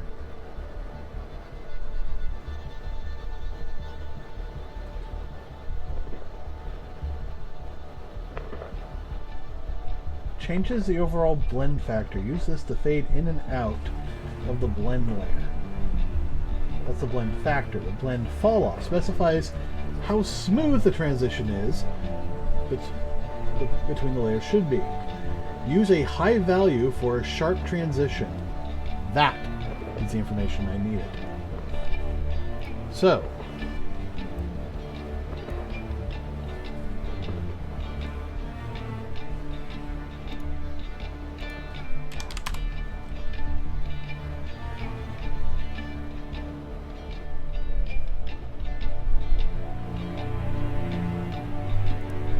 alright, there we are.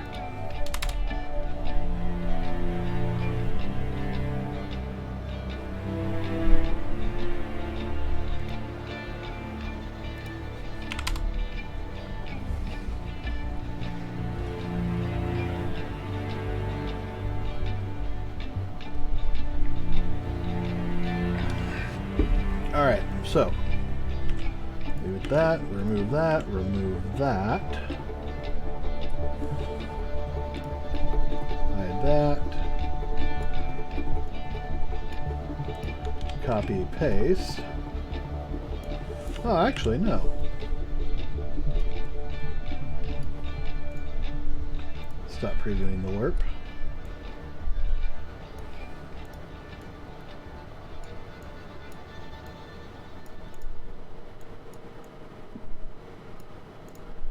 Okay, so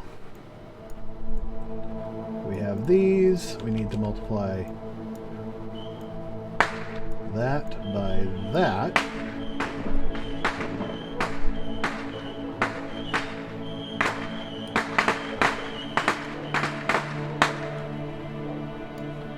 So now I need my specular layer, which I think is just the color.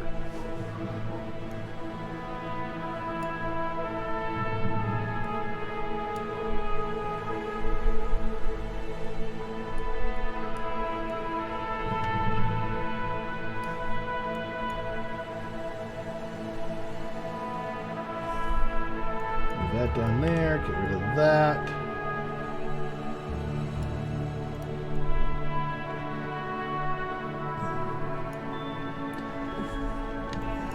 I do love this song.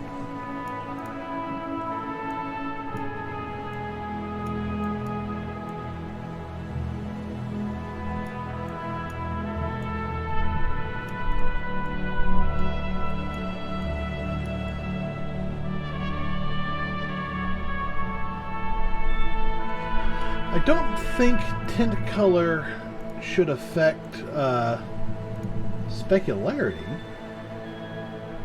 but maybe it should.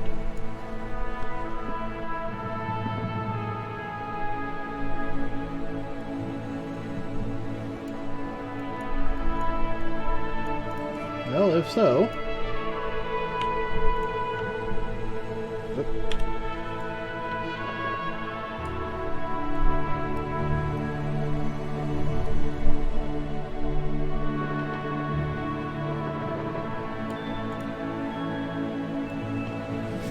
So we have specular color, we're going to multiply that by the tint color.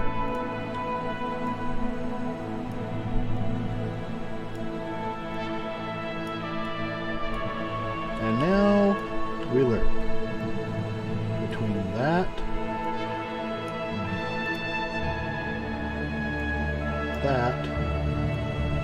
by that. And now this goes into our specular channel.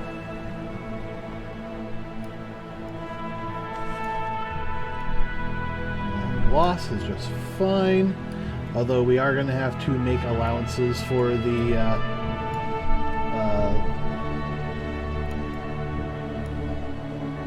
gloss. Where glossiest?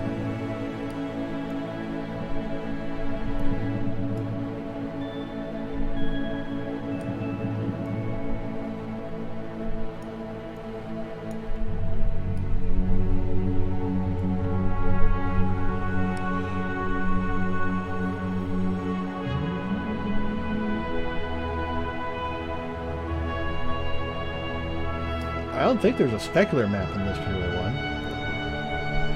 Nope, just diffuse. So yeah, that will be fine. Normally I would have lurked between those colors, but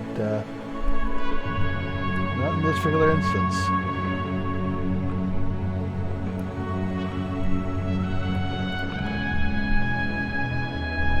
And you can see it's starting to get spaghetti-ish. I'm trying to keep things, well, I say kosher, but that's not quite right.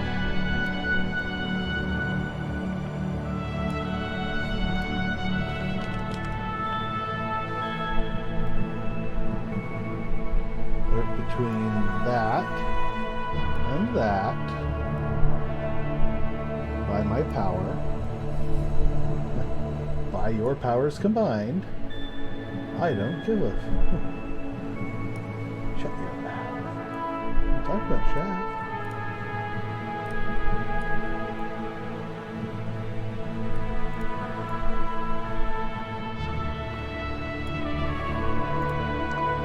Apply. Save.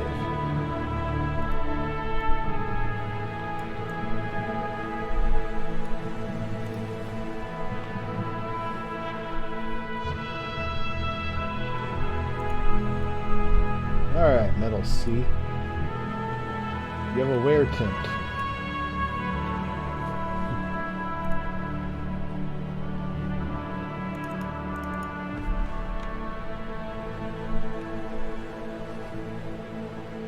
But the tint isn't showing up.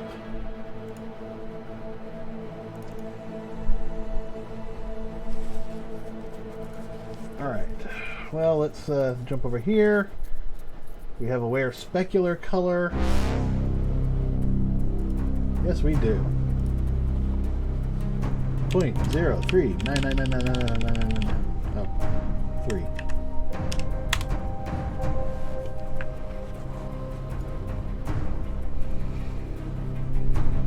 Wear glossiness.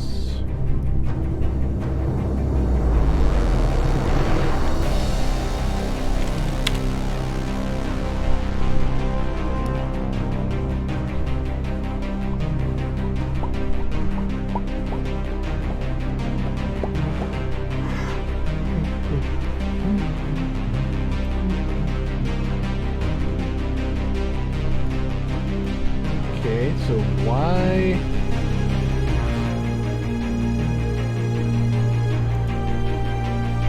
are you just showing up white? Oh my god, you can't ask people why they're white. Watch me.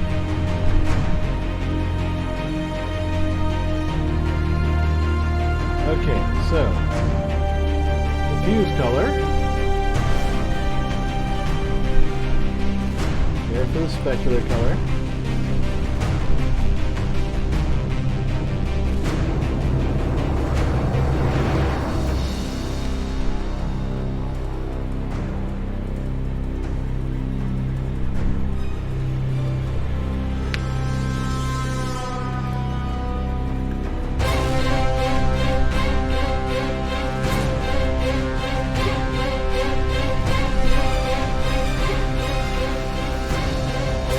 Okay, I think that this is mostly right, but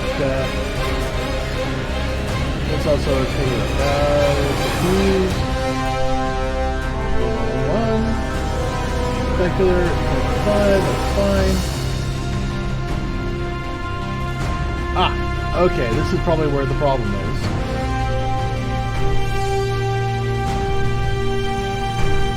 Well, first of all, I'm pretty certain that needs to be that way.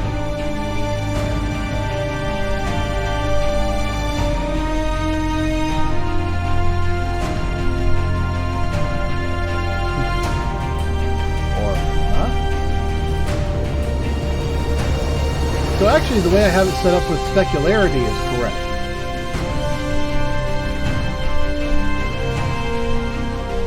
Because diffuse should not be that far up.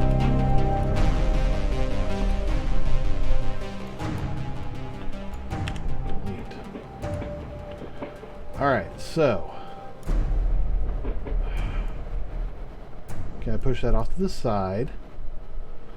We have our Wear Specular Color, and I think that's right there, and that's fine. Here's our Wear Diffuse Color. And I'm wondering if I shouldn't just pull these out, push this forward, grab the Wear Tint, and push that in between.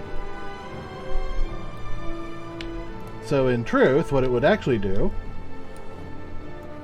is it would go here to there and then into these.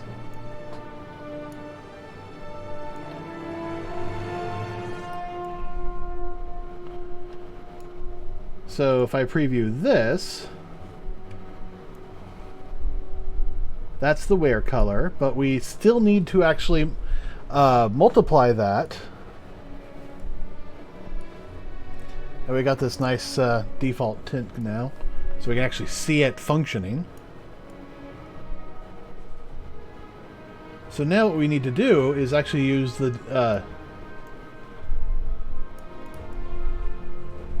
diffuse color versus Wear diffuse color. I don't know, should I kind of sneak these in together? No, this is the diffuse color, straight up. What we need to do now is lerp between these two.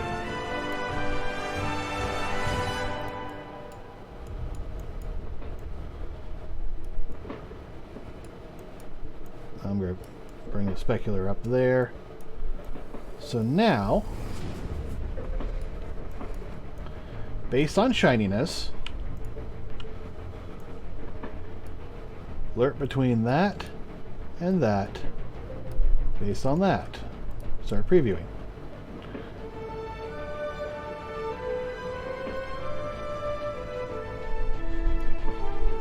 Or that versus that.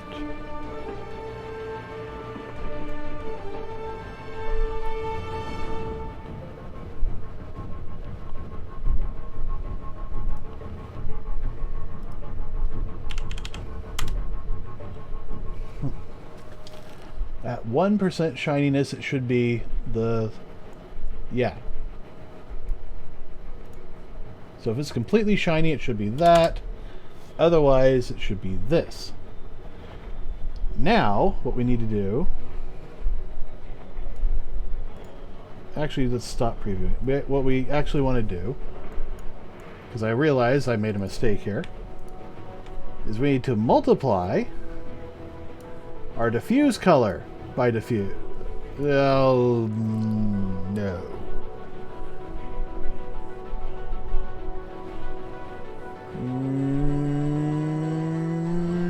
Yes? No. No, diffuse is lerped, period, by the shininess. What we're actually doing is lerping again.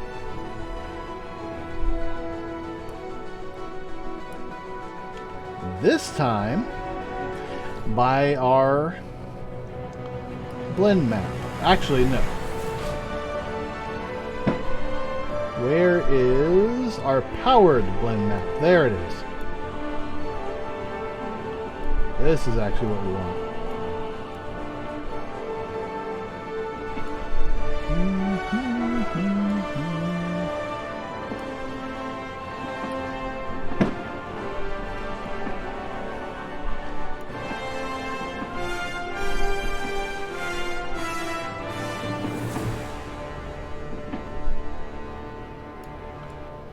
Okay,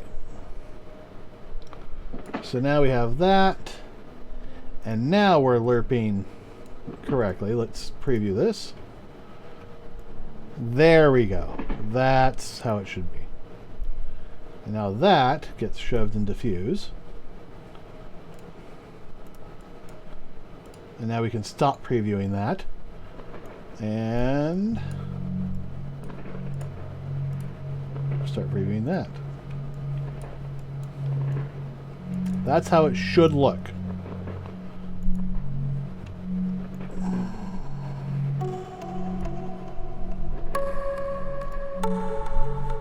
And yet it looks like this.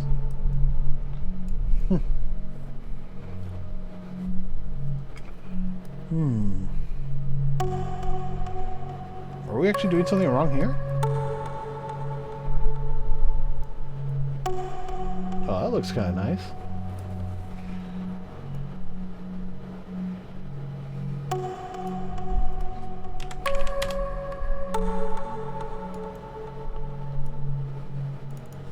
Alright, let's check the blend here. Base color.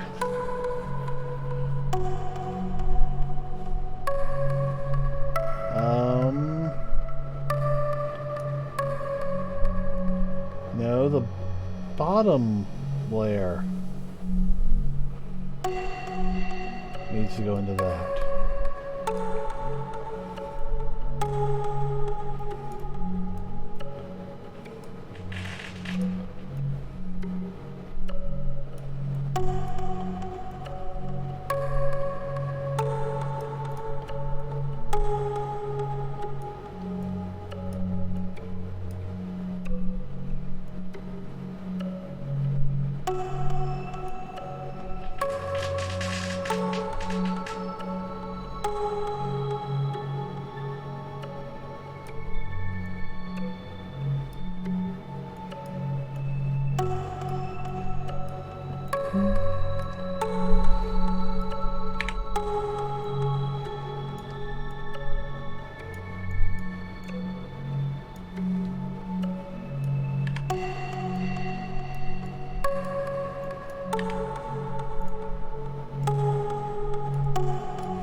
I wonder if I shouldn't just, you know, warp the materials based off of the blend base.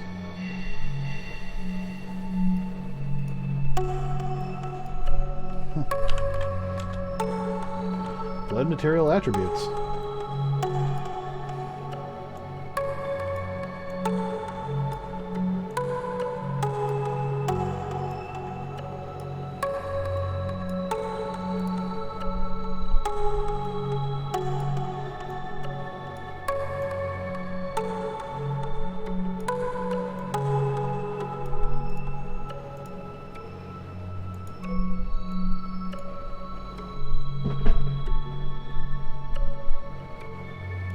Actually, in this particular instance, I think making the top layer the dominant layer is a better idea. So, blend that and that based on that.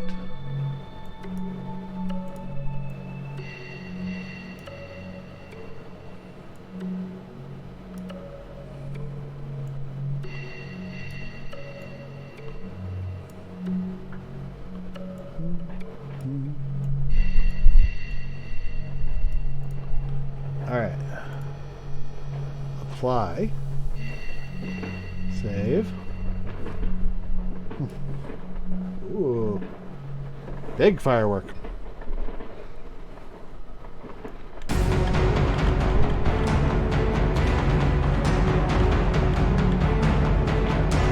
Okay.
Okay, well that's not bad, but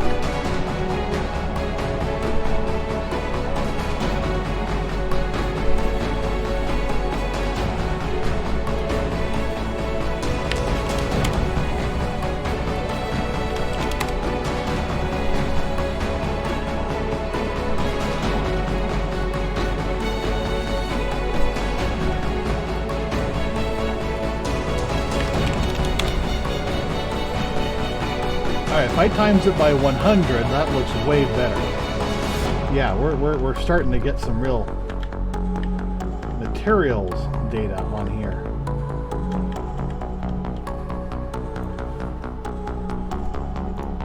But if I just divide it by 10.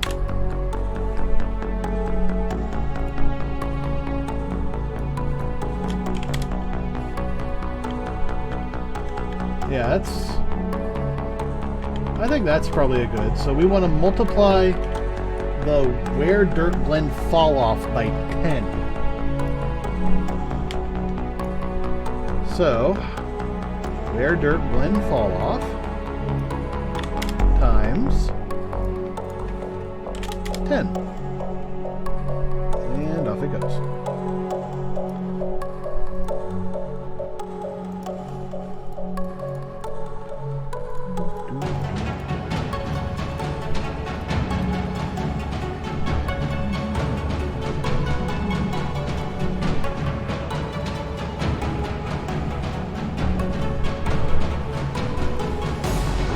Alrighty.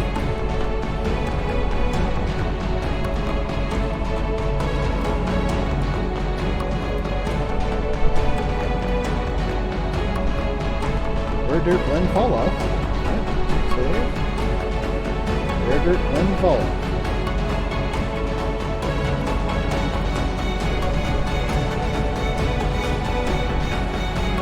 Where Dirt Blend Fall Off is 0.1.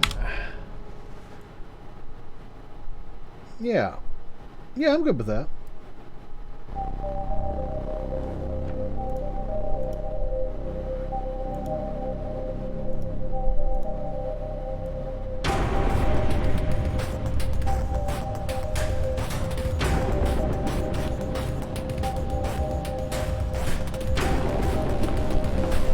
Okay. So I made the change. I committed it. Why is that not sticking?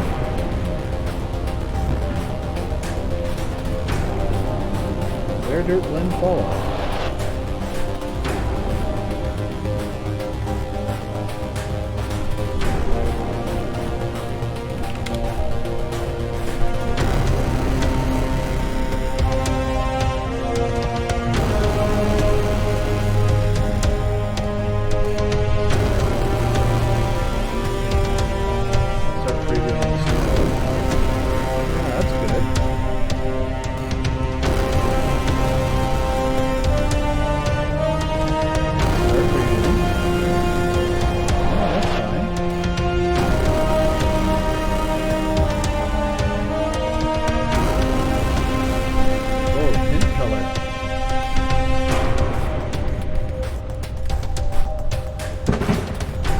Ooh, that's a big boy.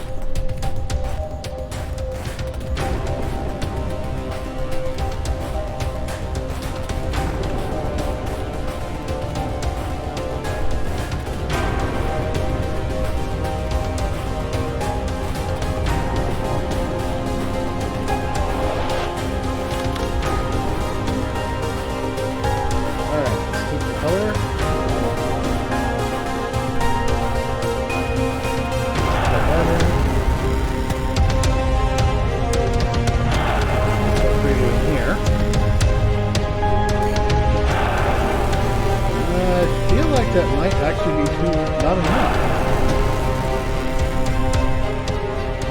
Or maybe I'm just trying to do this incorrectly.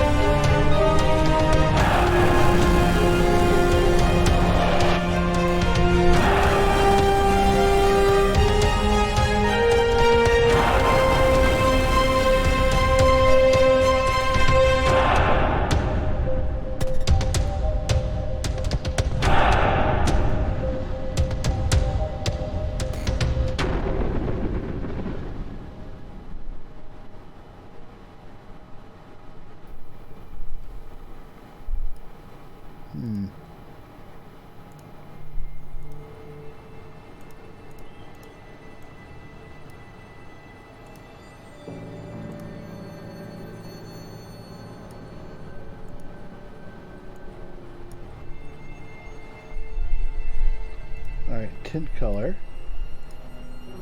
That does nothing. And that's doing nothing. Alright.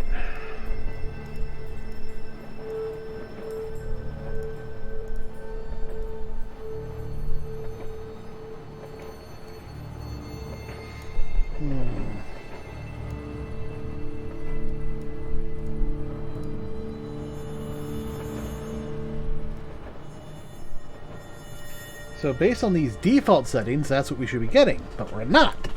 So, okay. Let's come back here. Oh.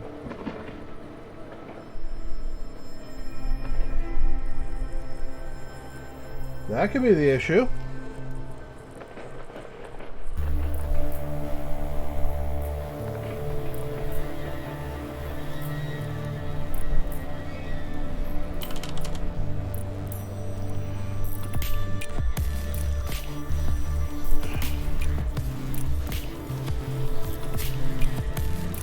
Alright, diffuse is pretty early on, and we probably...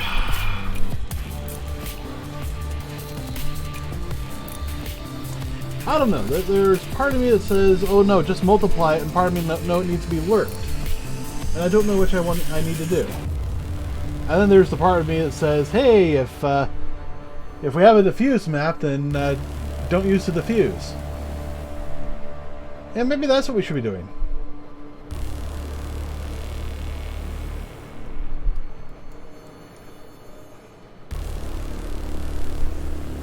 So in that particular instance, what we would actually do is come down here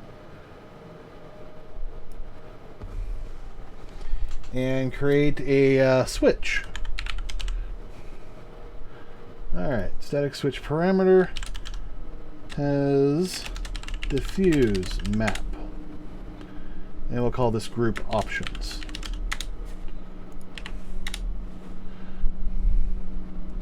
If it has a diffuse map, use that. Otherwise, use that. And let's just plug that in, and then plug that in.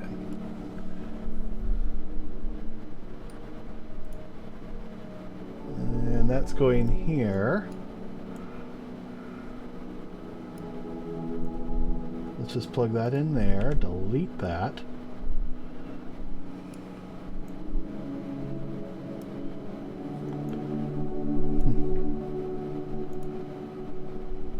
Compile, save, check on C here.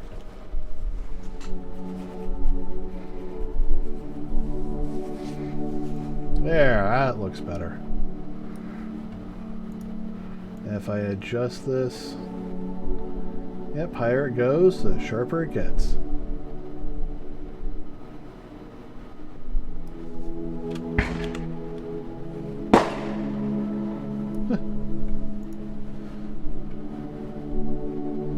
Okay.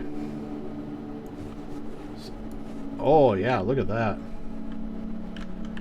Suddenly it's coming together.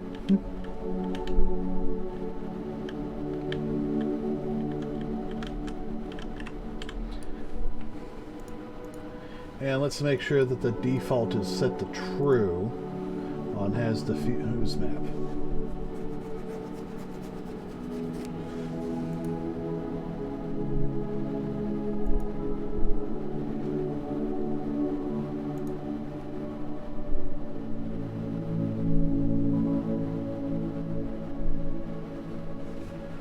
Oh my.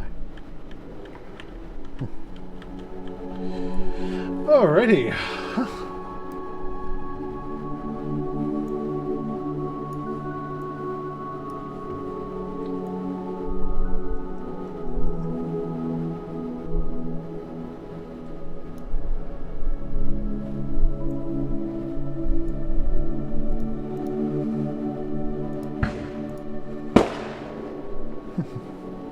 I've been shot.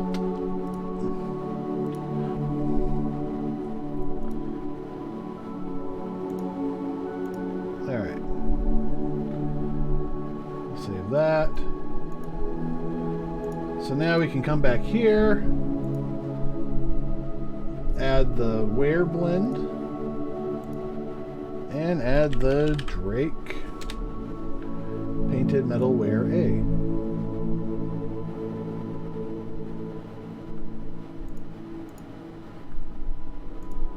And let's enable it.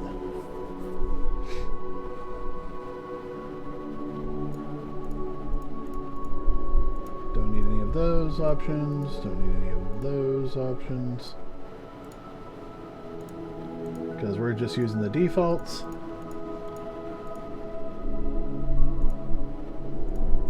These options, however, these are ones I need to look at very carefully. Alright, tint color is 1. Wear color is 1.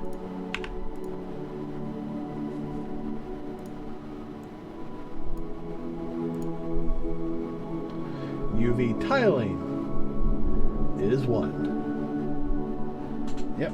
Alright, good. And it has a diffuse map. Alright, so this is going to be 0.15. The dirt color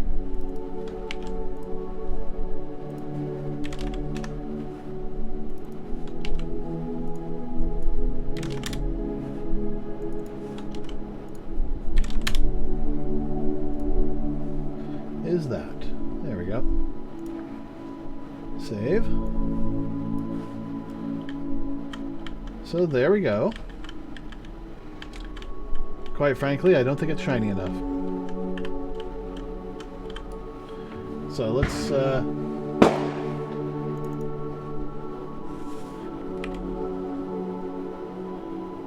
yeah, that doesn't look shiny enough.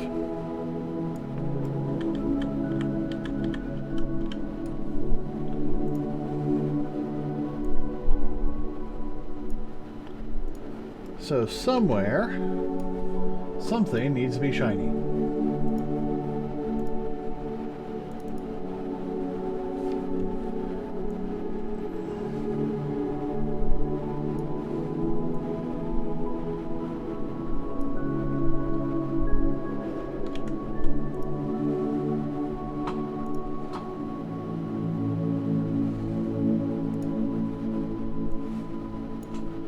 Oh, we forgot some settings here.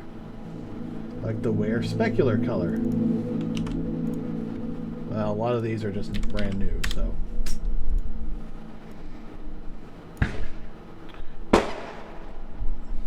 Ooh. Ow.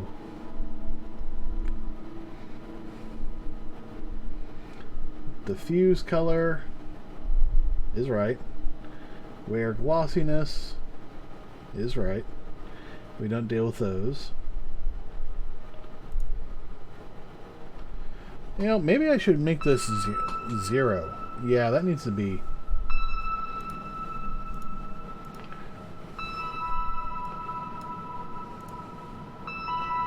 So, 0 underscore options.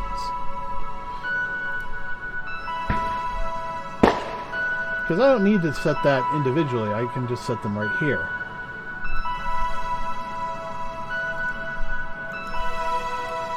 Yeah, the painted metal doesn't need to worry about it ever.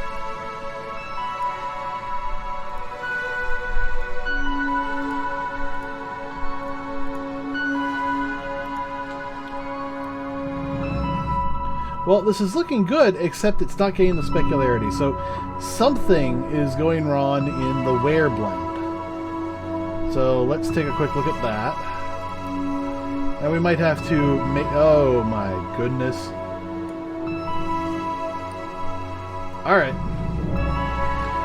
Where is this?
many things we need to do.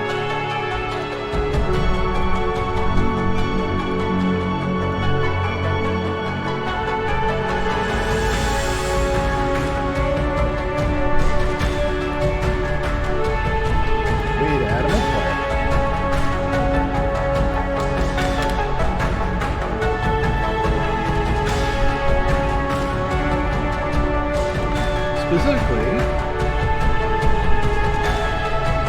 the loss multiplier.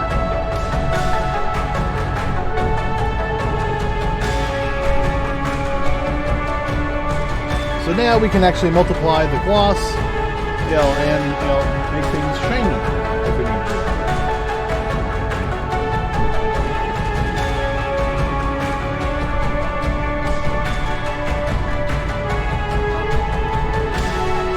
Oh!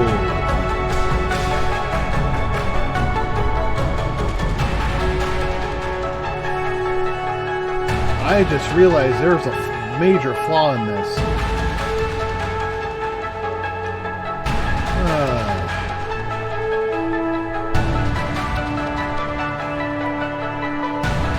So the Star Citizen blend is mostly designed to kind of take over from certain things, certain aspects. One of the things it's supposed to do is make the background kind of blend in pretty nicely. What it's not doing right now, however,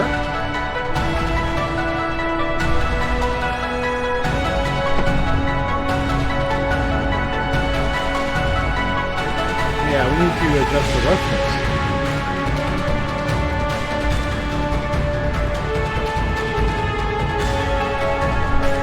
Yeah, it should be doing it, but I kind of feel like we need to add on the roughness.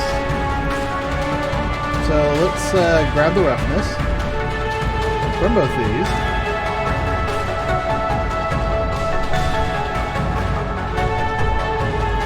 And we're going to actually set some values here.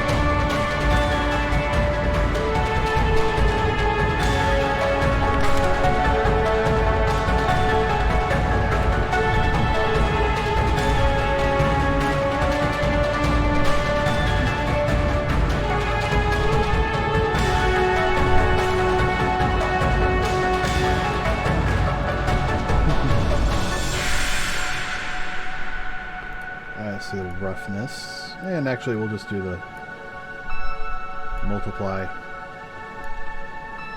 because this is something where we want kind of, do we want the bottom layer to override? No, because there's going to be like maps and stuff that we want to do, so doing a multiply here actually is a good idea. We are going to disable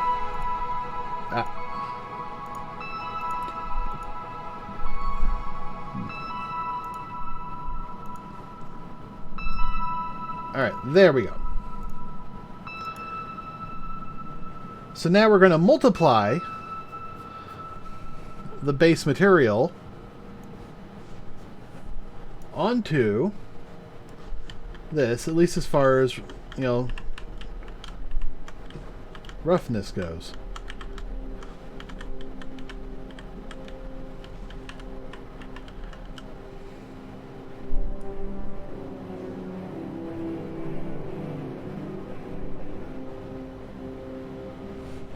Maybe we should just slurp it.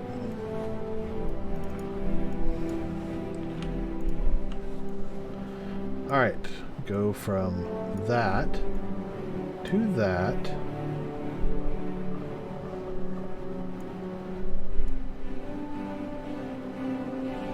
Actually, no. Go from bottom to top. Based on what? The top layer's blend mask, I guess?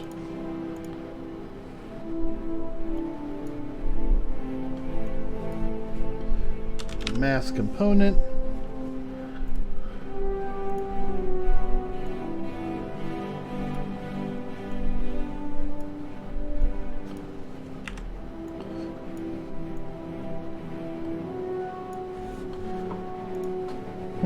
Let's see how this works.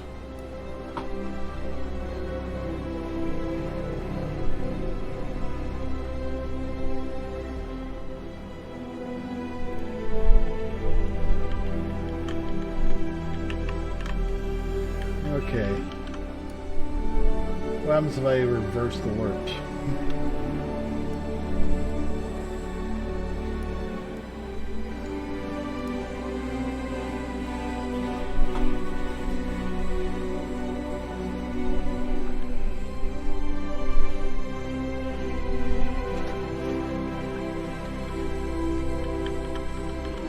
That's still not good enough. Fine, what happens if I just overwrite it? So, screw the top layer's roughness. We're only going to use the bottom layers.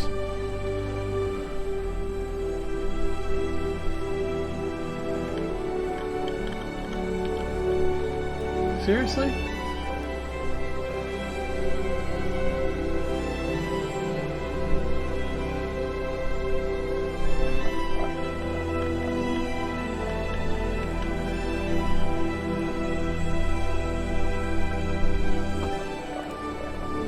What happens if I put a Star Citizen blend on this?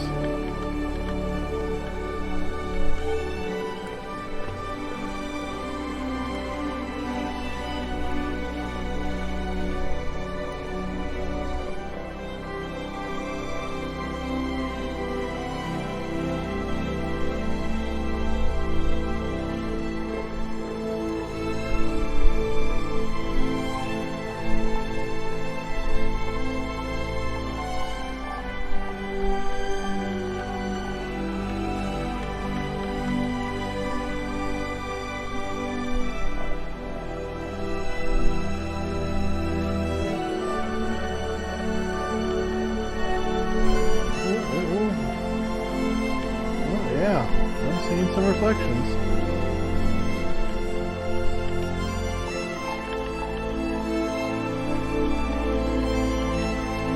Okay.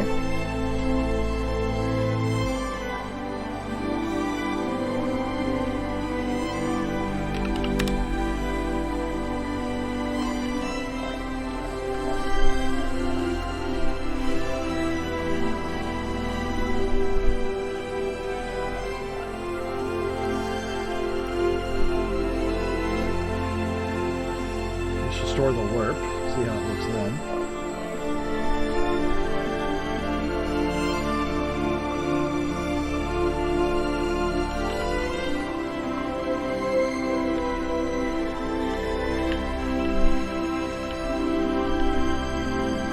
Alright, what if we just use the top layer?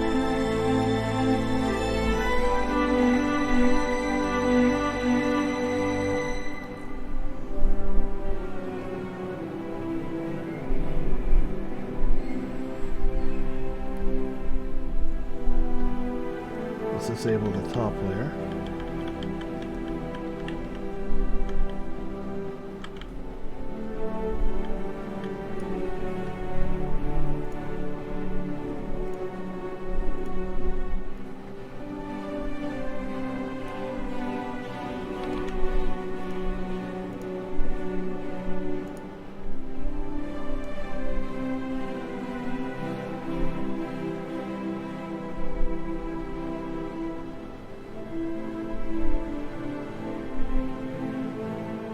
Come on.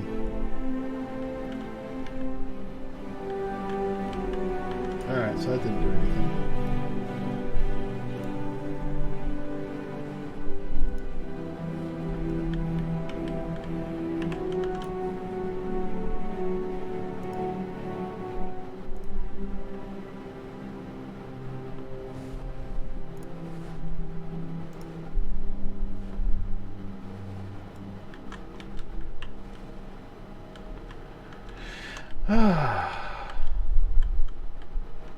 Somehow my ship is completely not reflective at all.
Alright, so let's come back in here.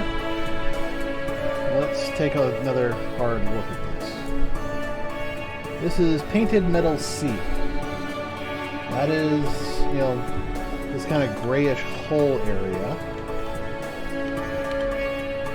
which should look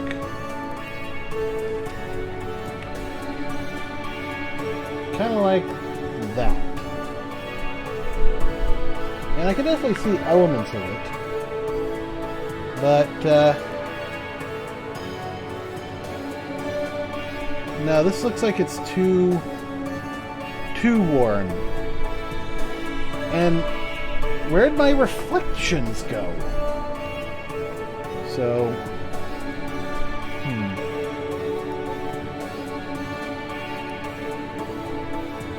yeah, it should be nice and shiny. I mean, that dull at worst, but it's still pretty shiny.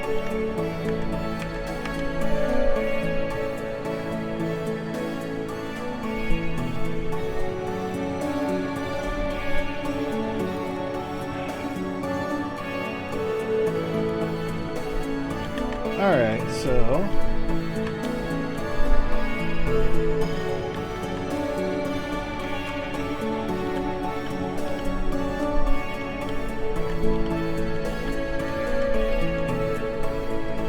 Whole Metal C, why are you being such a bitch?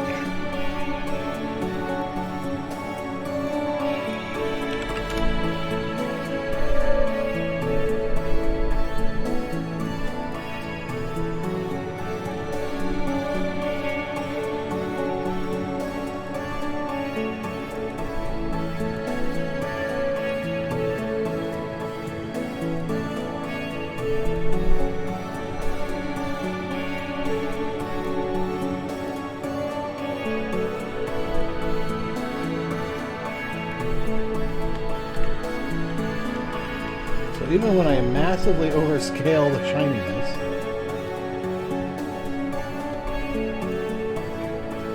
which, by the way, I should not be able to do, so let's fix that.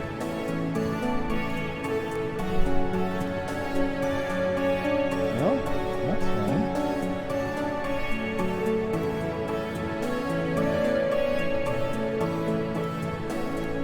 What if I turn that red?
Didn't know we can convert masks to a parameter.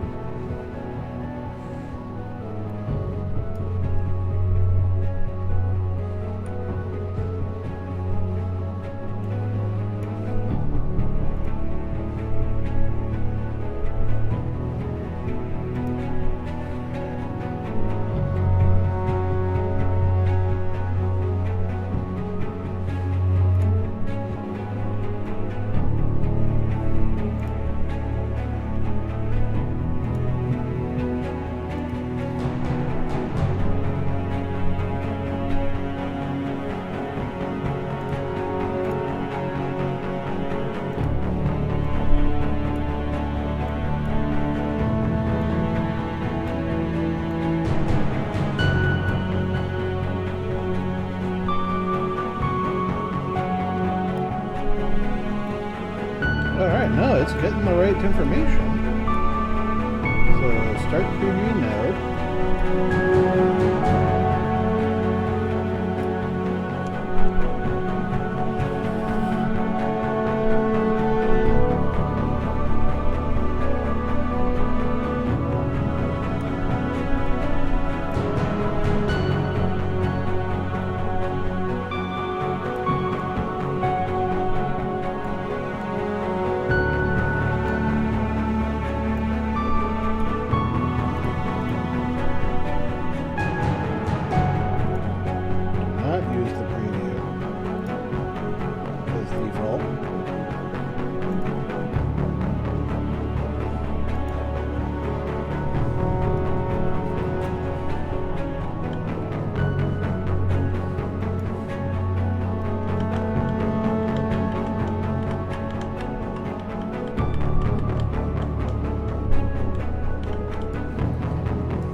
I'm not sure why I'm adding these.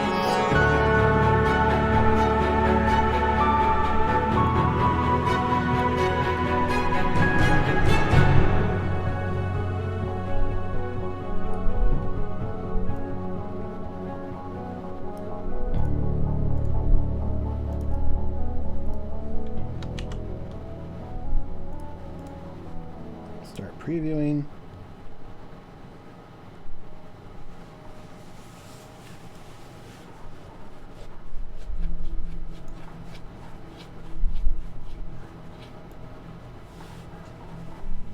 So multiply that by the dirt color.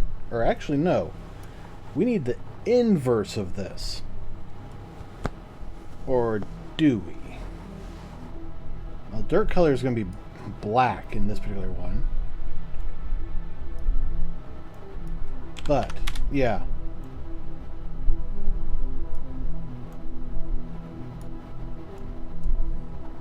And rather than add, we need a multiply. No.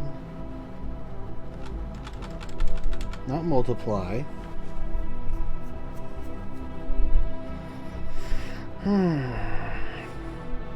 Actually, yeah, we do need multiply, basically. No, we need, like, overlay. Let's do blend. Blend, not bland. Screen, pinpoint, overlay, linear dodge, exclusion, darken.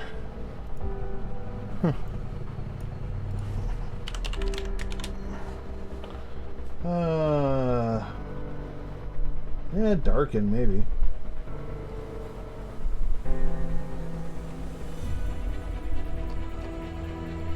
Ooh, what about min?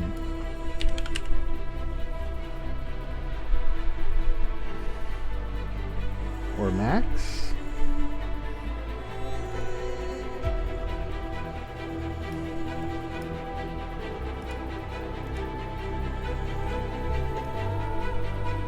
No.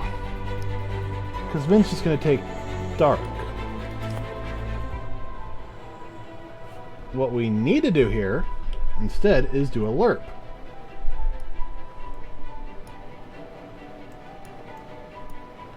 We'll plug that into alpha. Start previewing.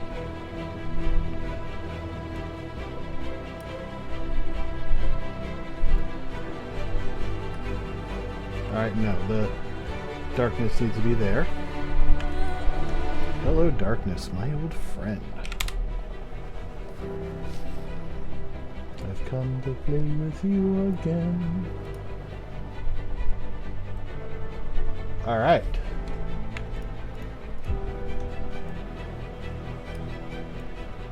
Now here is where we take base color, multiply it by that.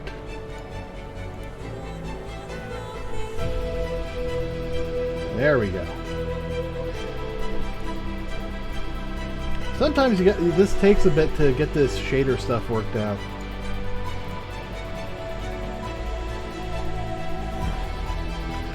So now the darkness will only happen where the subsurface scattering is going to happen. So that's where all the dirt's going to accumulate.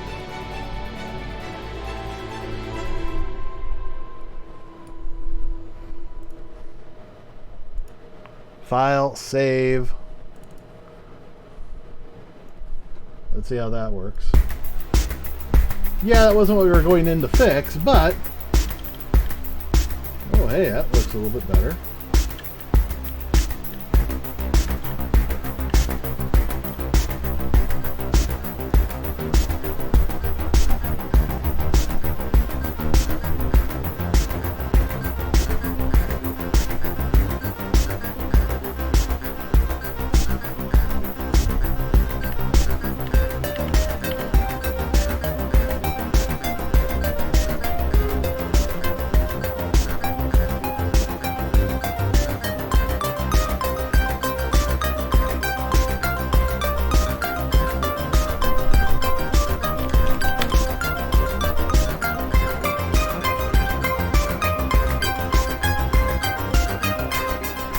Hey, look, dirt color's working.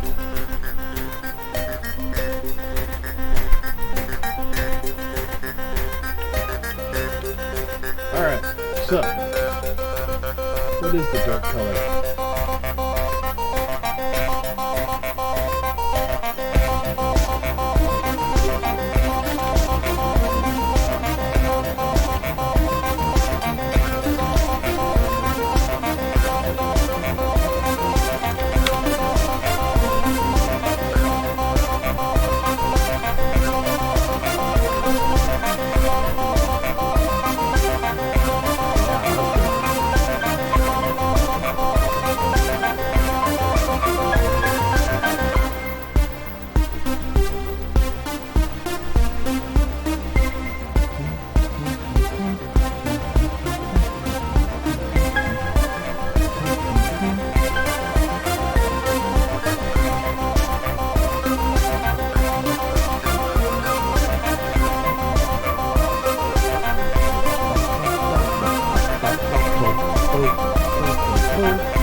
So,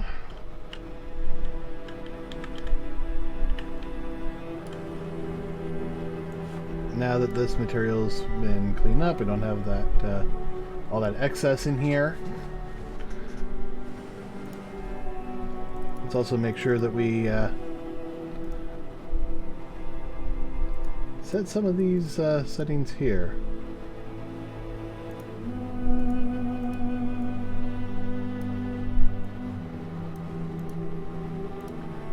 Of course, we also have to turn these on. Alright, it was 0.15 for that one? Yeah, alright, what was the last one? B was 0.2. Gravity was down to 0.8.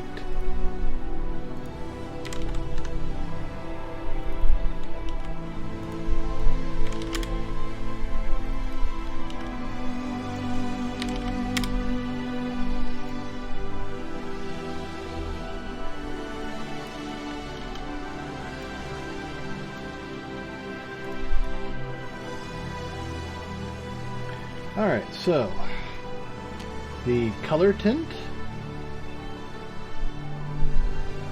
for B secondary layer, yep, wear tint is fine. Gloss, yep. UV tiling, yep.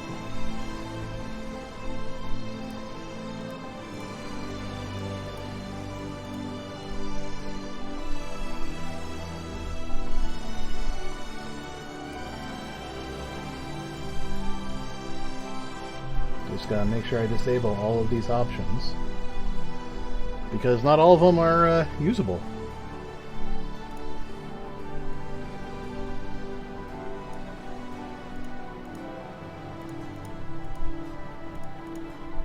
And not all of them are needed, especially if we want to swap these out.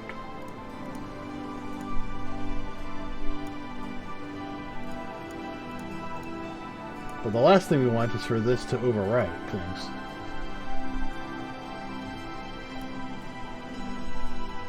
Alright.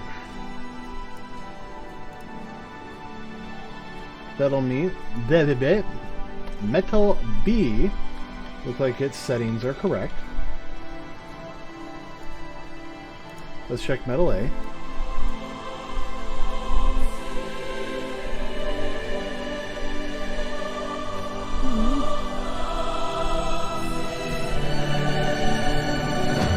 The Orison soundtrack.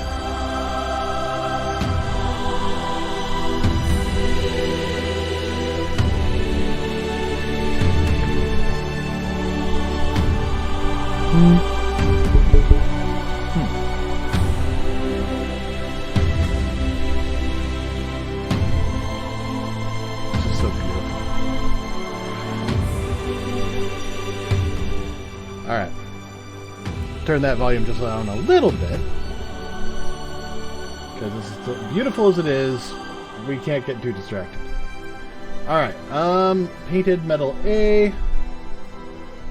Don't have to worry about that. We are worrying about that and that. That, and that. Don't need that. Need that. Okay, so. Oh, okay. Tint color. Wait, is that what I selected? Oh, this is the wear level. Okay, here we go. Tint color is on primary. Tint color is white. The wear tint is that. Gloss multiplier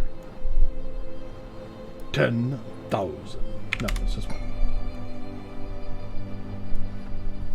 UV tiling is 1. Alright. Secondaries. Alright, let's make sure all of these settings are disabled. Good.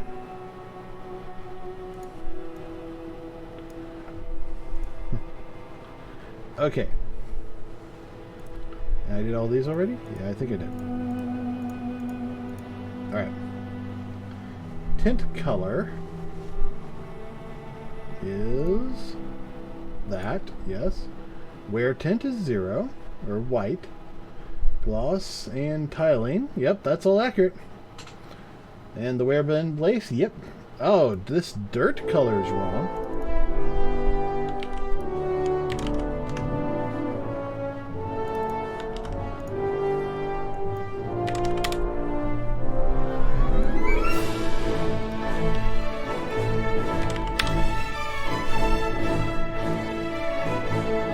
That's a nice bright dirt.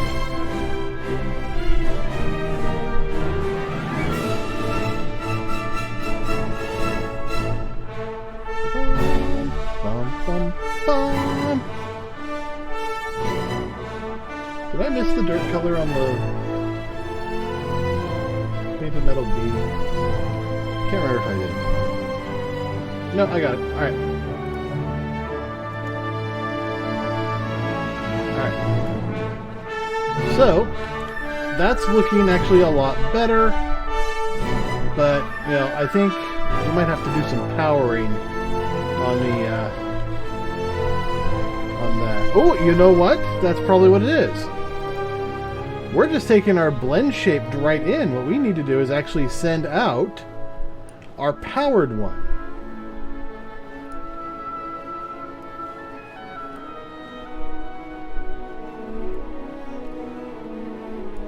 So there we go.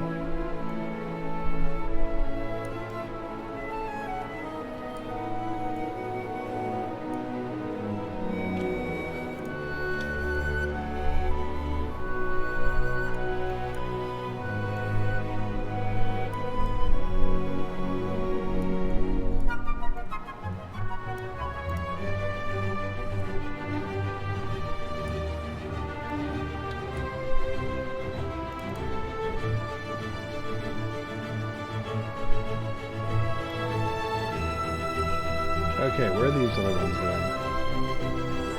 Alright, well, one's going down here. That's fine.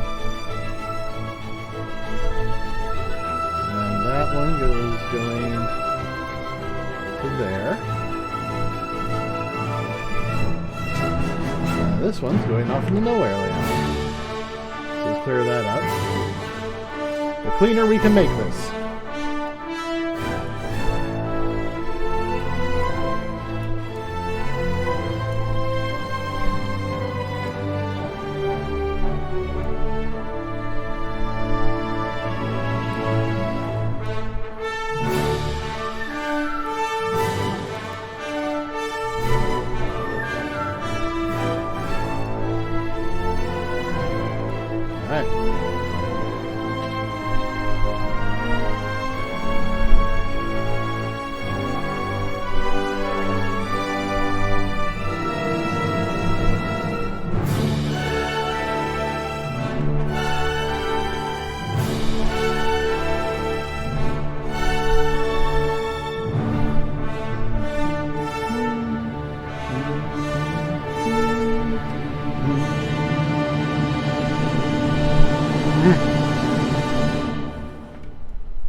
Okay, so yeah, that is much sharper for these dirt lines.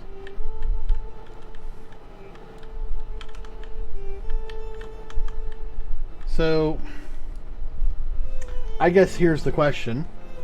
Where's the paint? You think it would be tint color?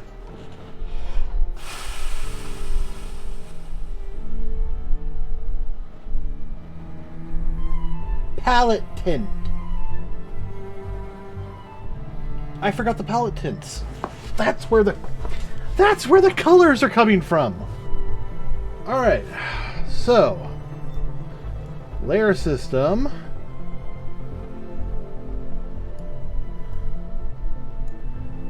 Diffuse color. So,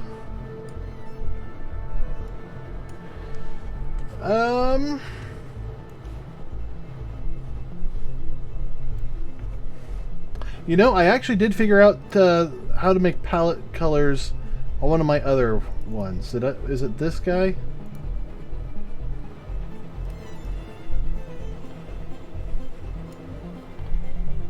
No.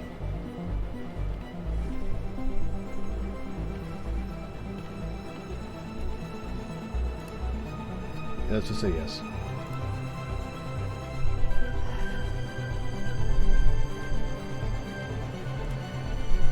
Oops.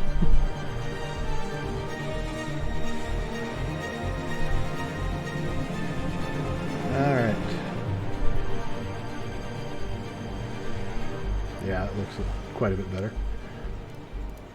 Ship tint.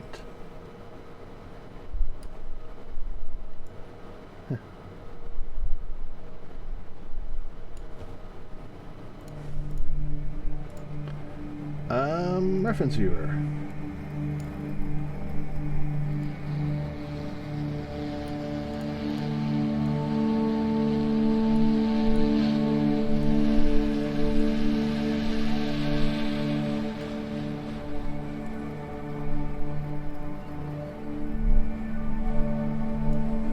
Hi, Pineapple. How you doing?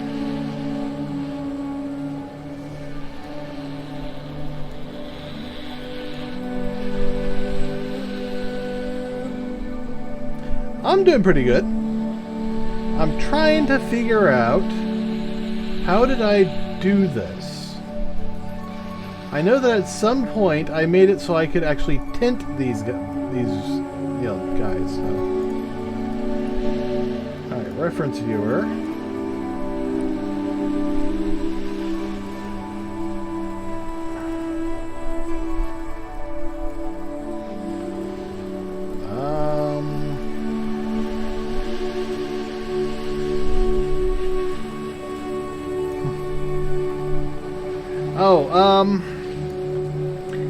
I created a whole bunch of,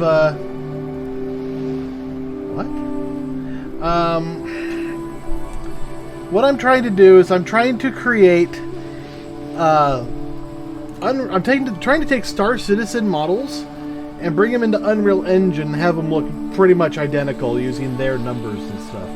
I have their numbers and stuff, but I'm having trouble getting it to look right. And at this particular moment, I am trying to find out how did I do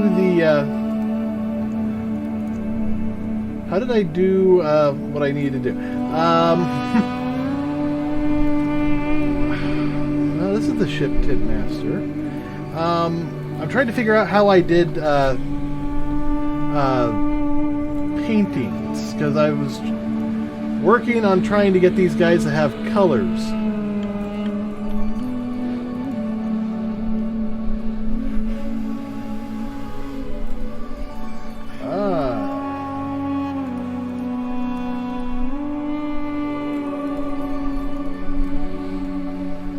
Buccaneer palettes. Alright. Oh, hello. So could I do that? Yeah, Buccaneer palettes. Yes. Road name test. New default, but I can also do test. Okay.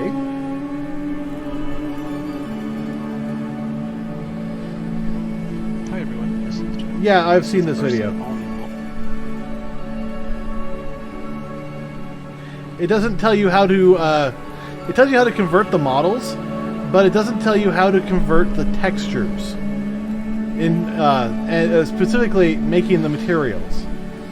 This is just getting the models out of Star Citizen, and as you can see, I've done that. I actually had to write some new software to make it much easier. Hey, back here, I have the old Cutlass. This is what the Cutlass Black used to look like before they upgraded to this. But yeah, I'm trying to build the materials system. Okay, so clearly I, did something. Open up spaceship.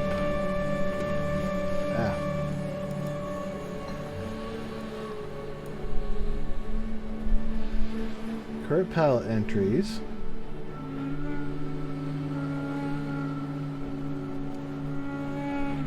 Entry A, tint color. We're setting vector parameters. Oh. Okay. This looks like something I started, but I don't think I ever finished. Alright. Entry A, tint color. So go through the dynamic list. Where blend base. Get scalar.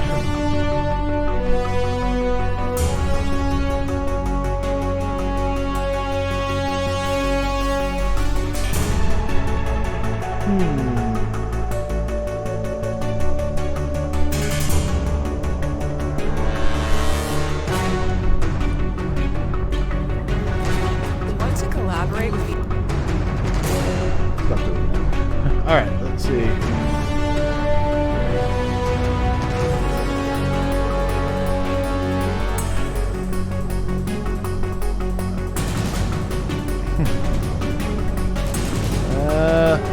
This is trying to import Star Citizen from many, many, many years ago into an existing CryEngine system. The problem is, CryEngine, these materials were set up and created in CryEngine. There is actually a more modern version of CryEngine that can almost load current files, but that is just loud music. What the heck? The problem is, that's an apples to apples. I'm an apples going into a submachine gun. So, I appreciate you trying. I have looked at a lot of these already, but this is more of trying to recreate the wheel than just going, oh, you just do this and this and this. I'm trying to recreate the wheel in a completely different game engine. If I was just using V-Ray, if I was just doing this in Blender, then I wouldn't have a problem, because Blender actually has a lot of the tools I need to just directly use these assets files. I don't have those tools in here. Okay, so what happens if I just pump this up?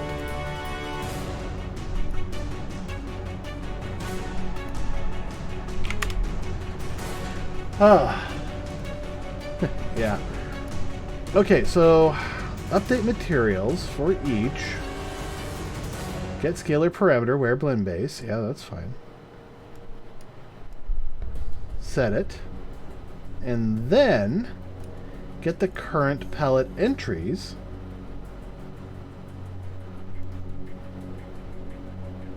Where did current palette entries come from? Well, came from somewhere. Oh, it's probably quite a bit, especially if you're streaming. I stream and game on the same PC, so it uses a lot. I actually had to upgrade recently in order to get a good frame rate, like 30 frames a second. Before that, I was like around 20. But when I'm not streaming, it soars.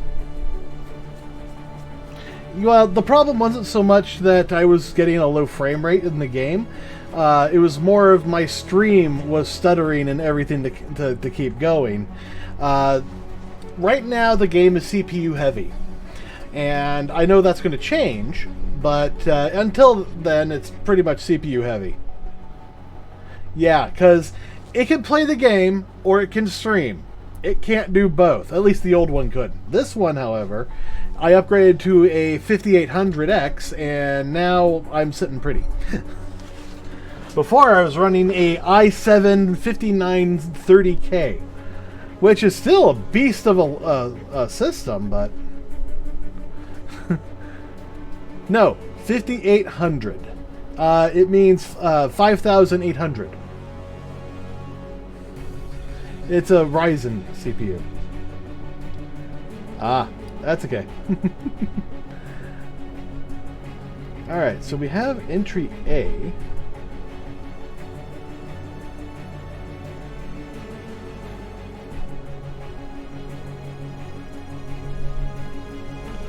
Index 1, 2, 3. No, that's should be B, and that should be C.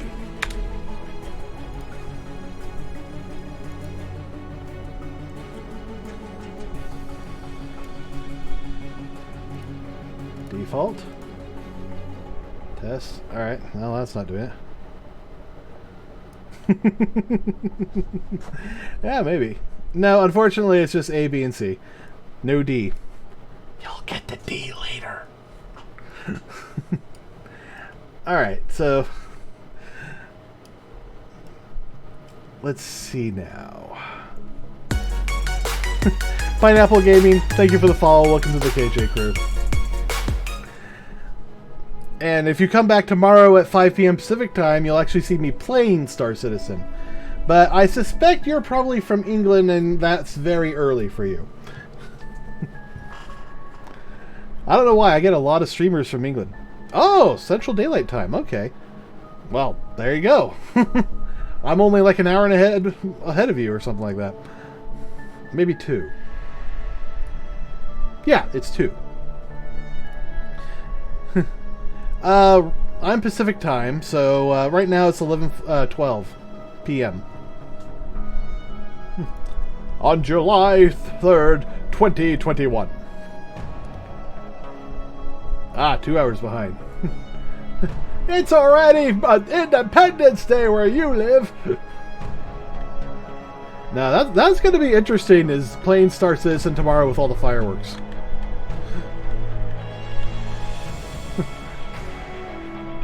I mean, it's better than doing a New Year's game, I guess, because then you're counting down every hour for 4 hours.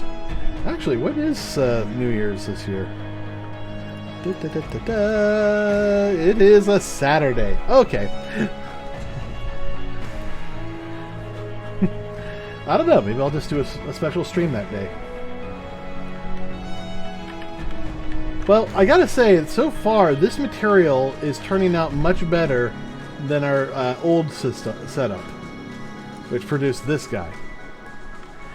My guess is before the end of the month.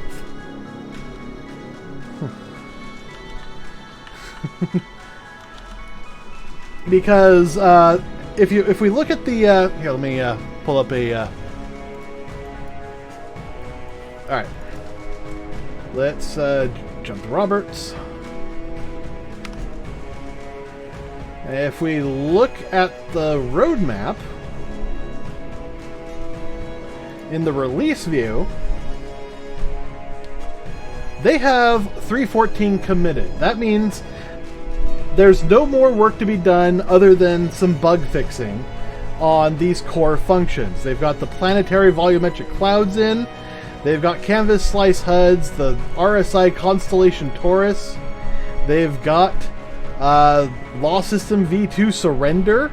They've got Missile Operator Mode, Missile Guidance and Control Rework, Scanner, Radar Scanning and Ping, Power Management V2, the new Crusader Planet, and Orison Landing Zone. These have all been added to their setup.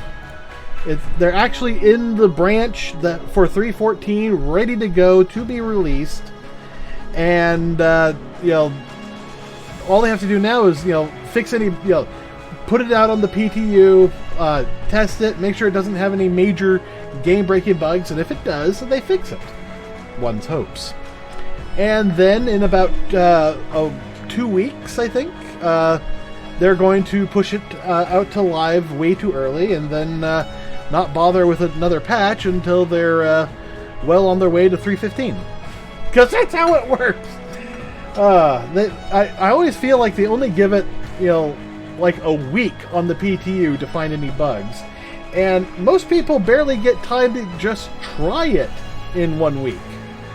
It's almost they need 2 weeks minimum on the PTU. I mean, yeah, Evocati needs to be out, quite a bit longer. But, yeah, 4 weeks would be nice, but at the same time, you really can't give that 4 weeks because then that puts you back, like a whole third of a quarter. I don't know.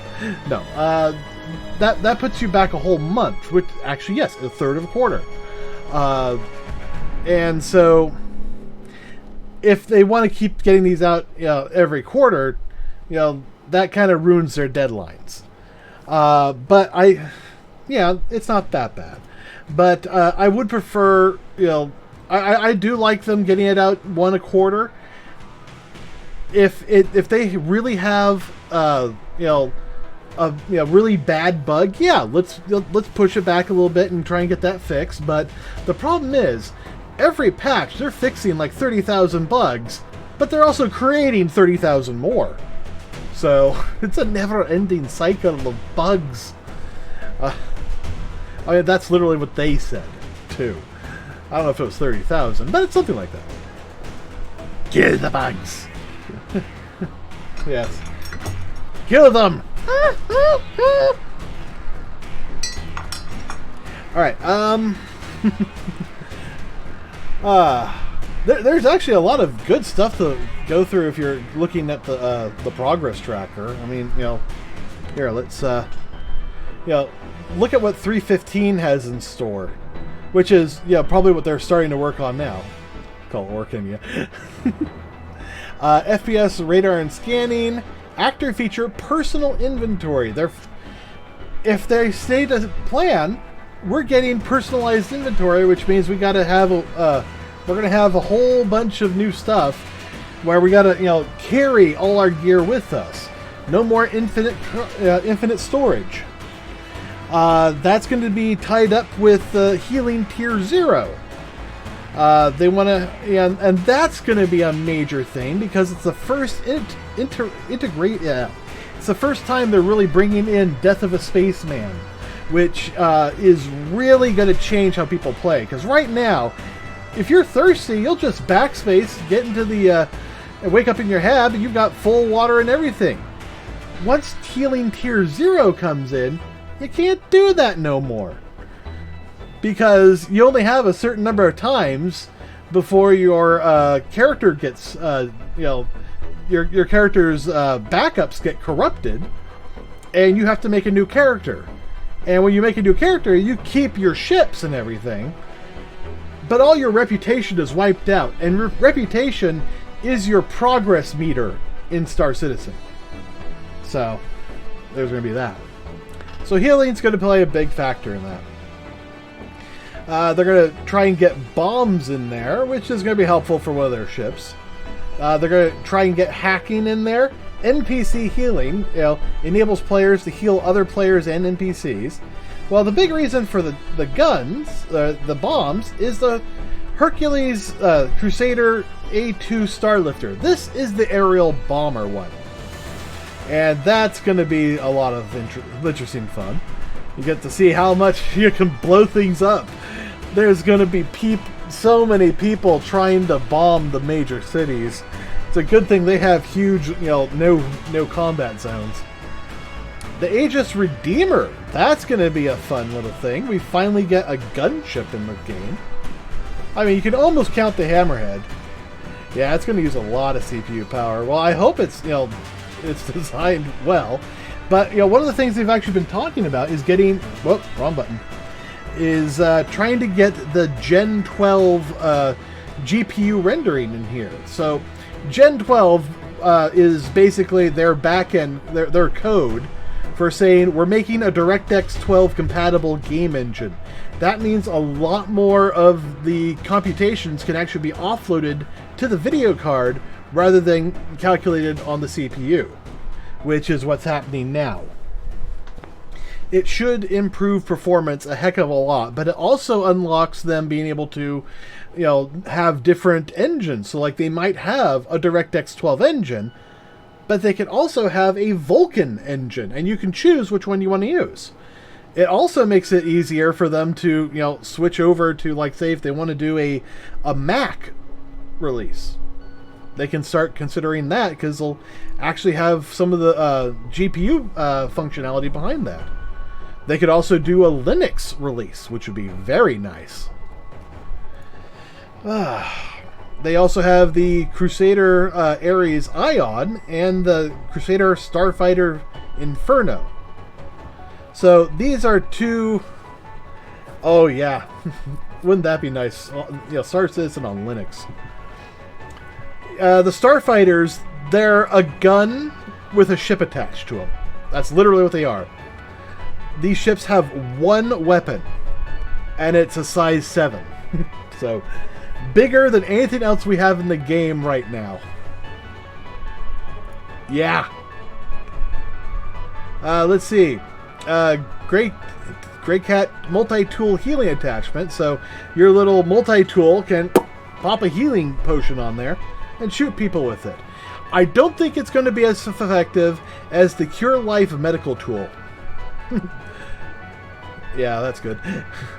Then we have the Bearing Size 7 laser cannon and the Bearing Size 7 ballistic Gatling. These are basically replacements for the Ion. You'll be able to probably swap out to these if you choose. So, and then the core tech is interior OC streaming.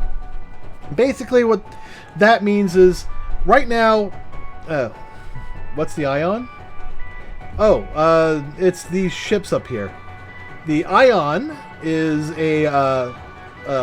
basically, it's the Ares Starfighter, but it has a laser gun on it. The Inferno is basically the same ship, painted black, with a Gatling gun on it rather than a laser gun. Yeah. I actually have the Inferno.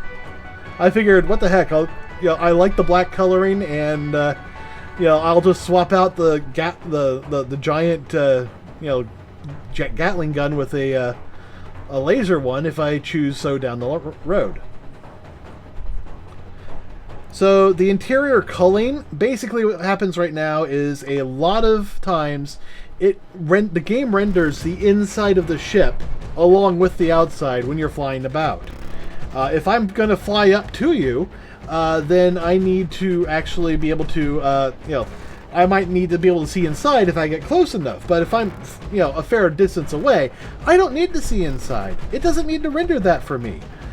And hopefully this will help improve performance and reduce CPU costs when that happens. So, hopefully. But that's what they have scheduled for, 3.15. 3.16. They're looking at getting dynamic door alignments for vehicles. So, and the Origin M15 swapping. Basically, right now the Origin M50 has a dedicated engine, and you can't swap it out for a different engine. They want to fix that. The dynamic door alignment, however, this is going to be very nice, because now, when you have a ship and you land and you open up the doors, it opens up the doors very harshly and sometimes can kick your ship up. What this will do, it'll stop the door when it hits land. A sufficient amount of contact. It won't keep going to its down position. Additionally, if you have a ship with elevators, the elevators won't go down to a certain distance and then stop. They'll go down until they hit, ground or, their maximum limit. But, if they're going down and they hit ground before their maximum limit, rather than push the ship up, it's just going to stop. This will also lead to caterpillars. They actually have elevator doors. All their doors open up. Those are supposed to be elevators. This is going to open up that.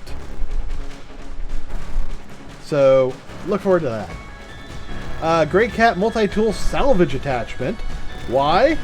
Because they want to get Salvage in on 3.16, which will be a nice gift for Christmas. I mean, there's a lot in here that will likely be pushed back. They're getting the Hull C. They're changing ship emitters into physical objects. And what that's going to basically let us do is it's going to say, okay, we have our shield generator inside the ship. That's fantastic. Now there's a little node on the outside of your ship that people can shoot. And that's what actually sends the shield out into the universe.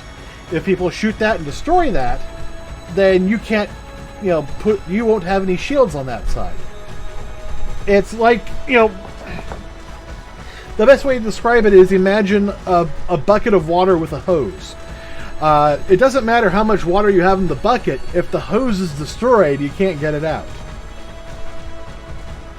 So, that's kind of how the ship shield emitters are going to work. I mean, let's look at some of the other things here. Gameplay. Weapon, charge, and drain. Implementing the back end to create the first pass of a charge drain feature that will be used for future location and mission updates. Basically what it means is right now your multi-tool has infinite power. This is going to change that. And you'll have to get batteries for it. Player slide. They want us to be able to slide into things and under belts, and that's what they're doing. But be able to slide and get behind stuff, that will be pretty easy. Oh, cool. Thanks. EVA Tier 2. Ooh. Introduces limited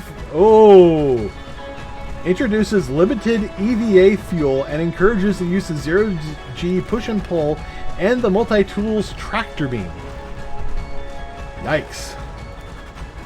Ah, thanks, man. Or girl, I don't know. I'm going to assume man. That's just safer. They want to get some more prone positions. Ah, there you go. Okay. Hey, no judgments here. They want to get prone so you can actually start doing stuff down there, like, shooting. Oh, yeah. I think I'm following you. No, I'm not. Now I am.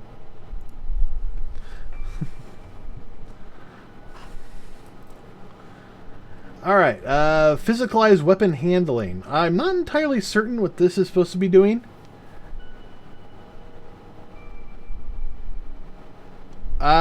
No, not yet. I said thank you a lot, but hadn't quite followed you, but now I am.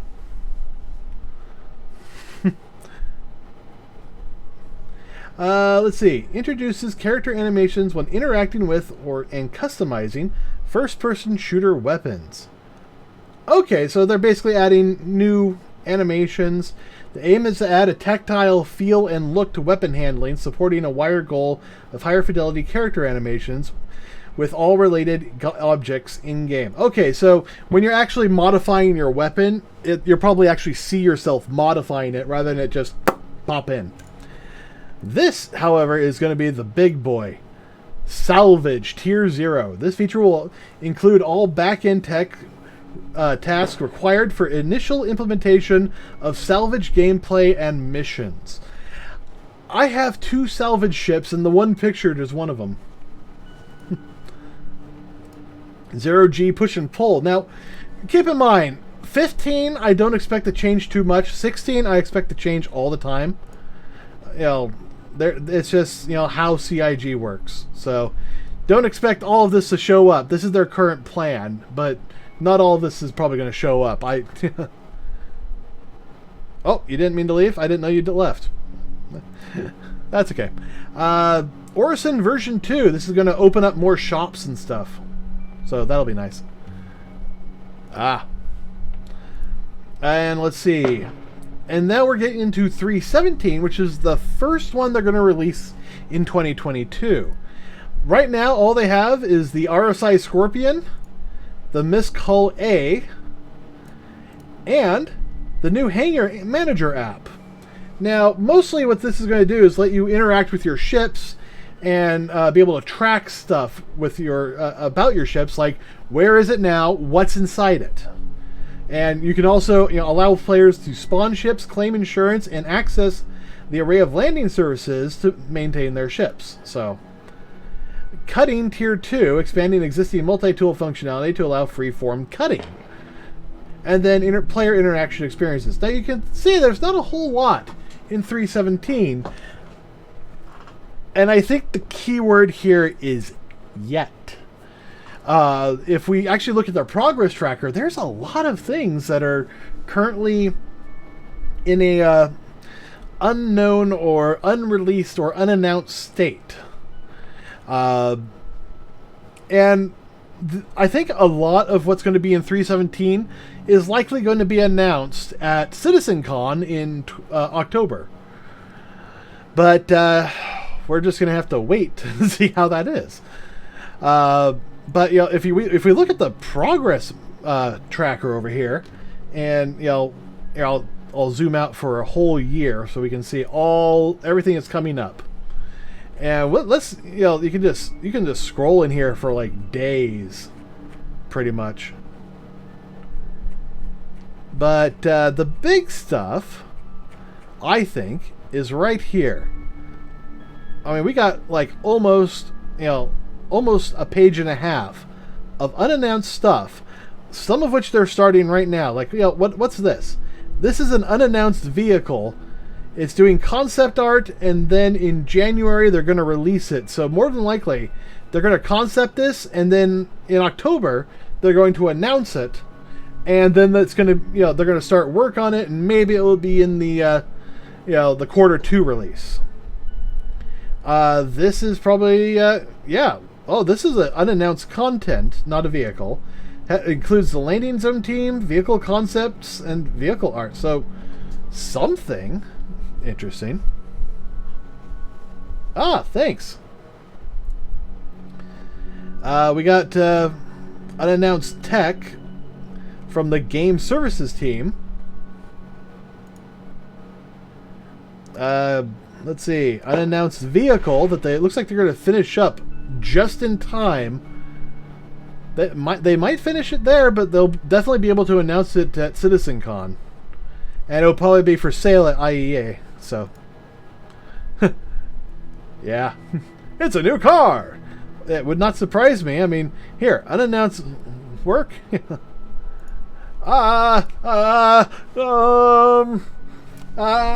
No! That's too high! 350, Bob.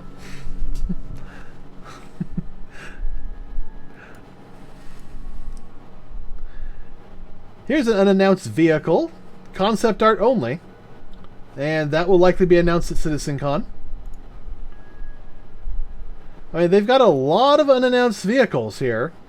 Here's one that they're not even going to start on the concept of until October of next year, which means probably for this guy, I don't know when they're going to start making it, but more than likely this is going to be on sale during May, when we have you know, the May event, which is the Invictus Week. Here's an unannounced vehicle. It's actually being worked on by the EU concept team. Yeah. I'm able to do a lot of predictions just with this little guy. Yeah, not all of them are easy. I mean, yeah, what the heck is this? I mean, unannounced content that requires all of these different teams. It's, you know, 18 teams to make this. And not all of them are full-time.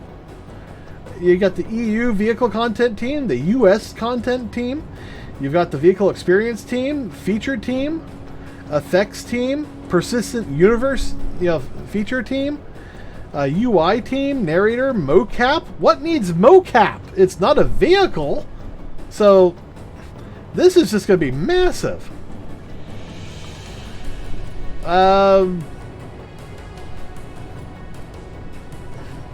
I'm not certain. I mean, there's a lot that would be interesting. I mean, I'm not sure about the AI content team. Or the AI tech team. Audio team wouldn't be bad. Facial animation, okay. I think the lighting team would be fun. Honestly, I think I'd want to be on either the Persistent Universe team or one of the vehicle teams. Because that's kind of more of where I'm feeling, you know, good. I mean, there's the modular team. Mission feature team, landing zone, live mission content team.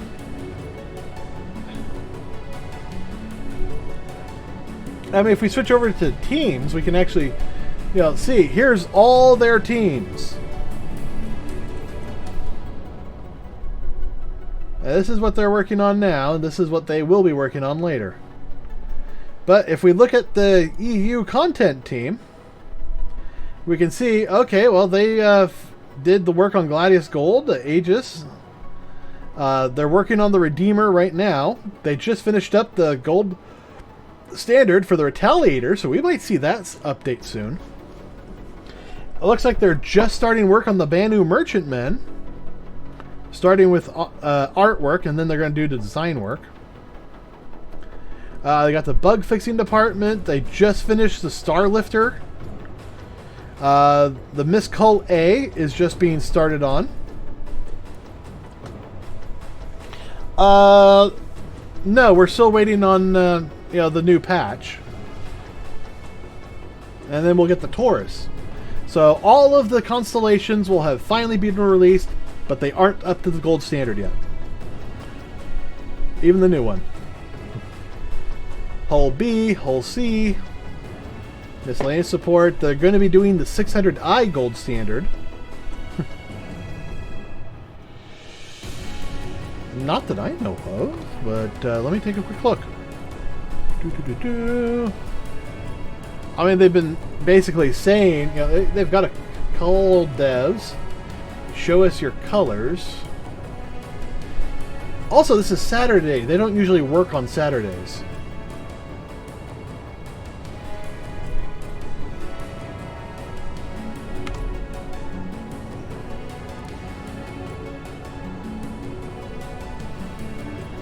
Well, you know what? There's an easy way of doing this.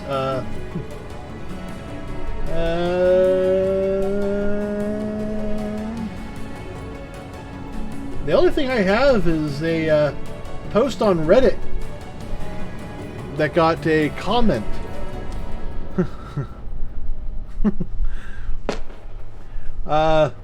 Is it just me, or do these look similar? And the anyhow, here, let's there you go. Is it just me, or do these look this is Baltic Sea anomaly, a sonar image taken on the floor of the North Baltic Sea.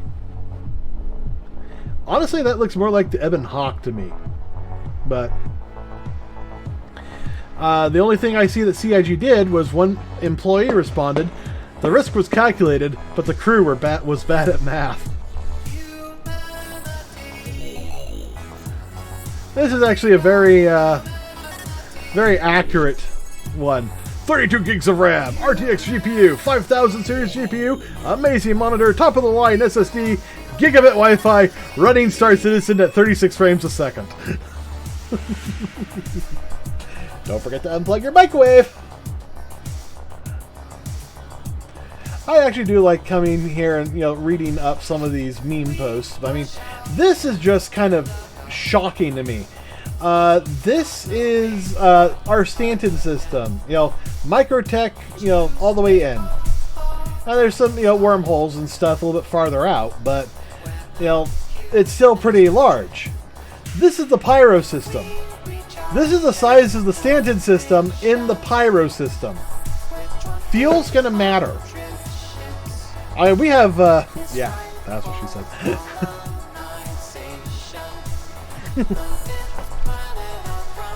But even with one of the best quantum drives, it's on a good fast ship. It still takes like a good 6 minutes to get from Microtech all the way over to the farthest planet, which is usually Crusader. And if you take that math into here, it's going to take a very long time to get from any of the inner systems to any of the outer locations. And you got to consider that the inside of Pyro, we get the warp point, but there's going to be more warp points, and one of the planets is literally the farthest you can be from the sun. So most fighters have a hard time getting from one side of Stanton to the other without one or even two refills of their tank. How are they going to manage out here? The answer is they can't. Because the distance between Pyro 3 and Pyro 4, or Pyro 2 and Pyro 3, assuming for a moment that they are at the nearest points towards each other, that is still almost the, that is going to be farther than any fighter will be able to actually warp to, or quantum to. So we definitely are going to need some good old, some good old boys. Now we're going to need some very good fuel, refineries and or transports.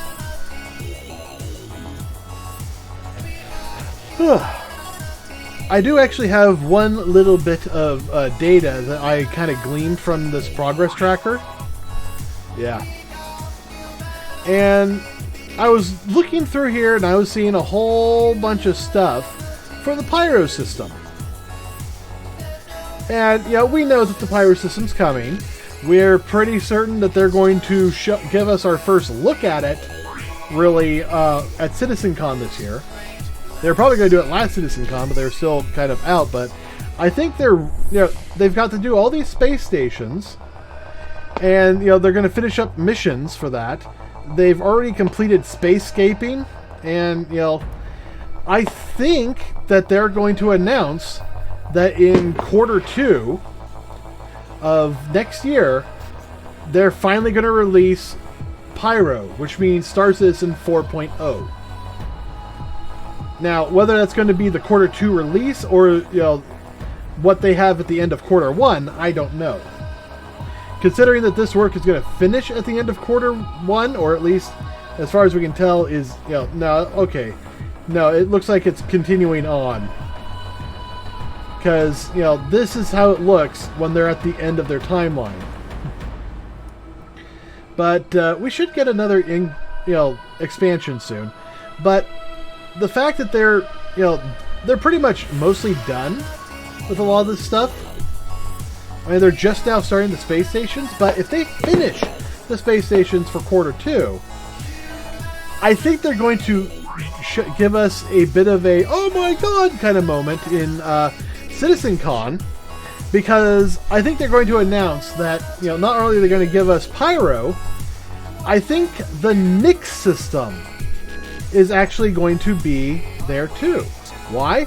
Because they had a bunch of stuff for Nyx, and then the whole system, planet, and mission setup was just that. Very small, very quick. Now, they already had the big planet for them. I mean, they had other planets, but the big one was Levski, and we already know that exists. It might need a new paint job, but that was it.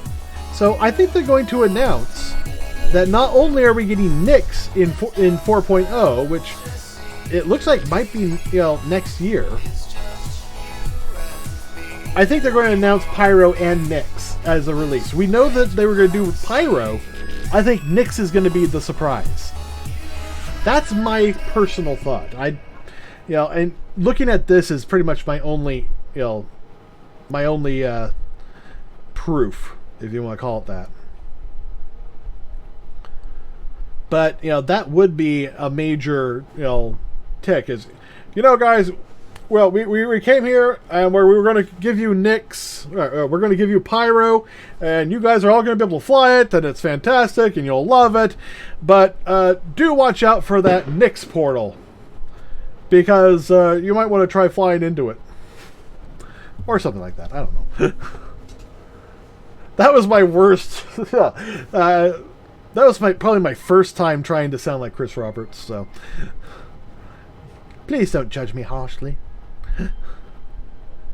But if you just kind of wander through the deliverables here, there's a lot of interesting stuff you can see. Like they're just starting on. Yeah, it sure sounded like that, but people are celebrating 4th of July, so they're about to finish up the loot generation tier 0, and then they've already started tier 1, so. We're going to have the life support tier 0 coming in soon. Levski Hospital. Yep, here we go. Levski Hospital location. Look at that. It's going to be done by the end of quarter 1. I mean, I don't know. It's just everything sounds like they're going to bring Nyx into the universe, because it's basically already done. All they need to do is do that little update, and then bring in all the other planets which have no human settlements on them. At least nothing permanent. Nothing big.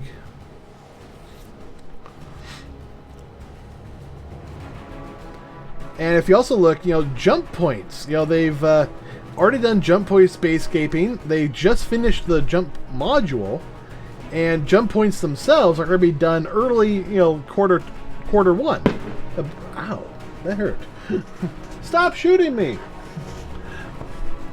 But yeah, I think jump points are going to be done here. I think we're looking at quarter 2, maybe at worst quarter 3 for getting Pyro and Nyx. Which means we're finally getting into Star Citizen 4.0. Which, if you look at the release view, that would make what we call 3.18 4.0. That's my view. But, I'm still seeing that this is very light on items. So either things are going to be shuffled down, which is a very good possibility, or they're waiting to announce what's going to be in here until CitizenCon. I'm starting to get curious and just watch these. Yes, I do. I don't think I have the link down below. No, I don't, surprisingly. Alright, let me try pulling it up.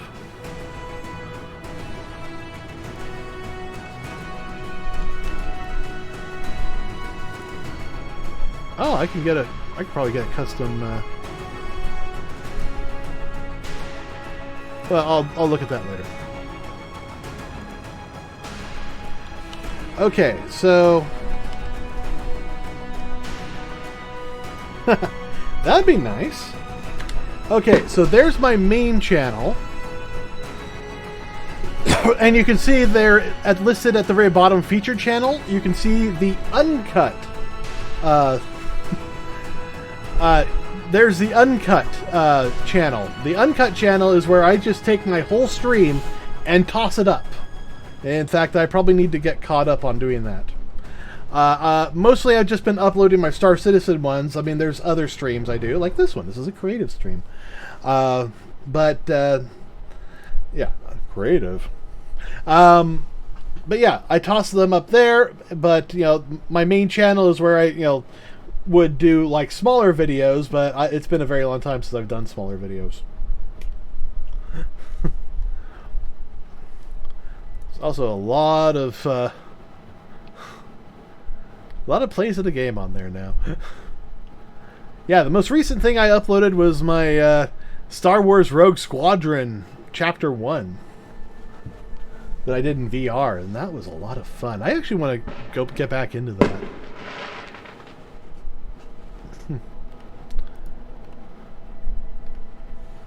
So, okay. It's getting late. I'm tired, and I do need to focus on this a little bit more, but I'm still happy with the direction we're going. Just got to figure out why it's not shiny, and why everything looks like it came out of a garbage heap. I don't know. Maybe there's a problem with some of my conversions or not, but, you know. I mean, yeah, I mean, if I were to toss this Buccaneer right in the garbage heap, you know, here, let's, you know, boom, down on the garbage heap. Yeah. Let's add some more. And we'll just kind of give them rotations down, and where'd it go?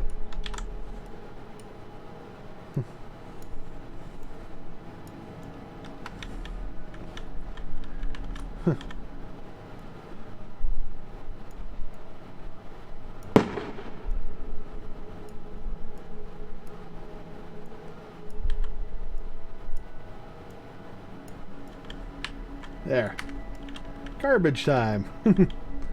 Garbage time. Throwing out my letters with that great big old bucket of wine. Oh. Yeah, if I just kind of throw them together, a couple of heaps, it doesn't look that bad. Alright. Yeah.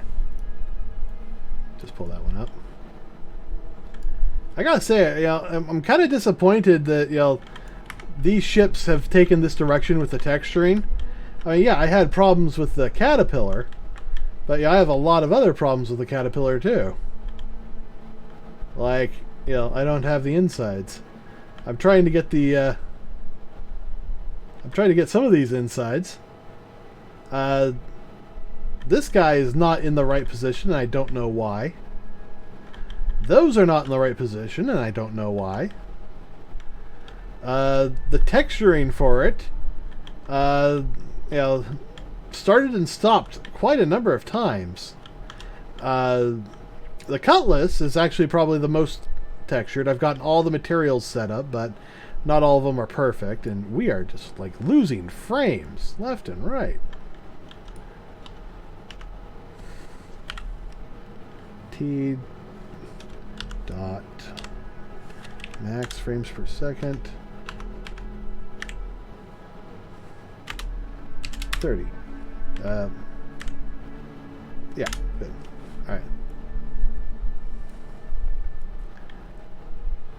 Yeah, we got quite a bit of nice, you know, we got all the maps attributed, everything set up, got everything roughly in the right spots. This is using some of their, you know, materials and asset setups. I don't know why it looks like crash on the frame rate. And it was really a big disappointment that these all kind of turned out with this way when this guy just turned out marvelous.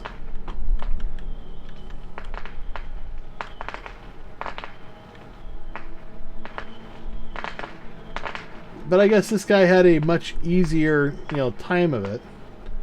Either that or I just got a hell of a lot wrong with it.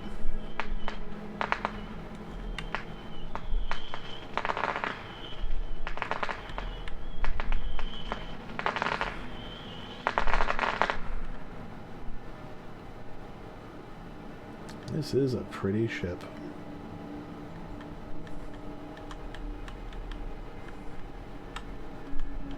Now you can definitely see where they took like the body of a caterpillar and shoved it in there. This is basically the hologram model, the one that's inside the game. And then I managed to find textures for it and pulled them out and got it all textured up, and it looks really good, and a lot of the textures actually worked perfectly fine. I mean, here, let's this is my piping material. And I was able to make just basically one basic material that I just plugged them in and, shoved them together, and they worked.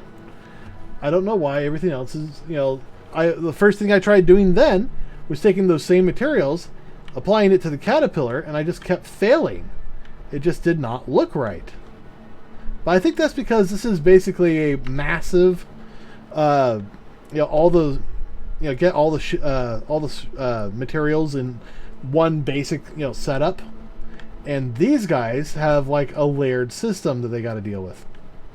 So.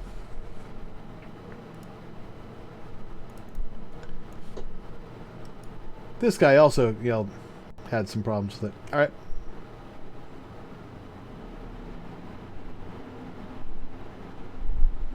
No, you know what? I haven't thought. How big is that in comparison to this guy?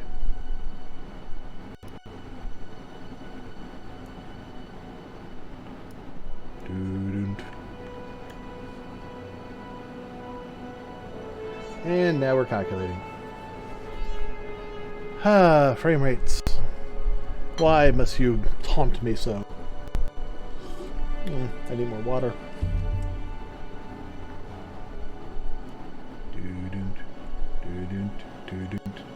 Okay. Well, that's a fairly definitive, statement. I don't know, maybe there's just something wrong here and I need to go to Unreal Engine 5 for this.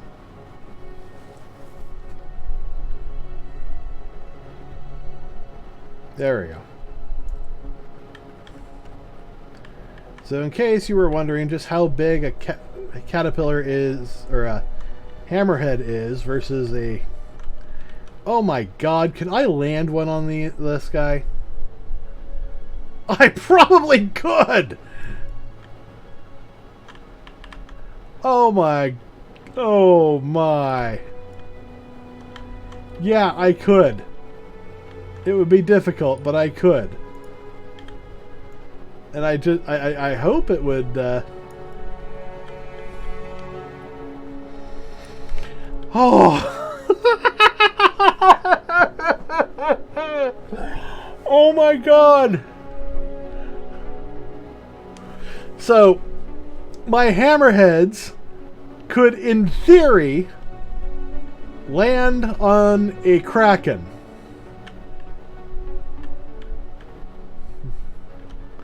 There's no guarantee that it would be able to fly with it, but...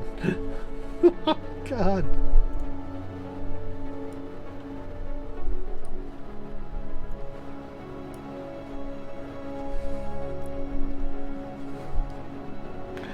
That's just hilarious to me.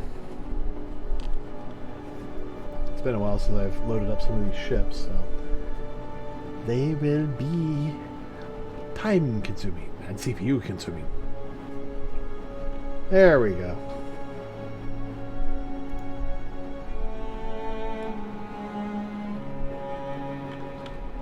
Whoop.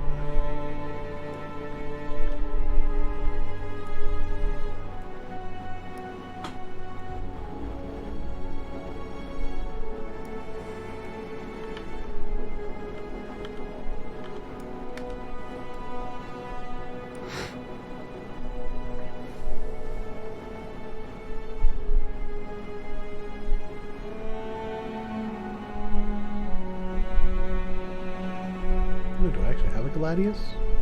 No, I don't. Alright.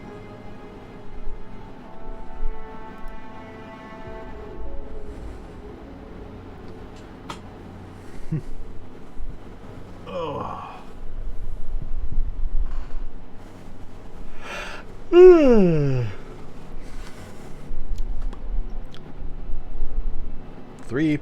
1.45 frames a second. 13, 14, 7, 4, 18.69. Nice. It's just, it's got to build these mesh distance fields. I should probably disable that. Or I go to Unreal Engine 5 and don't have to worry about it at all.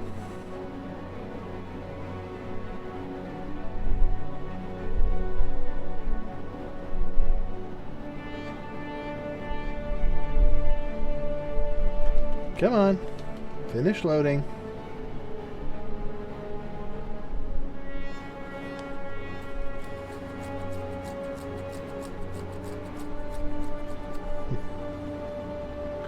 Yeah, CPU is still ticking up to 1,000 when I have all this going. There we go. Alright, frame rate back.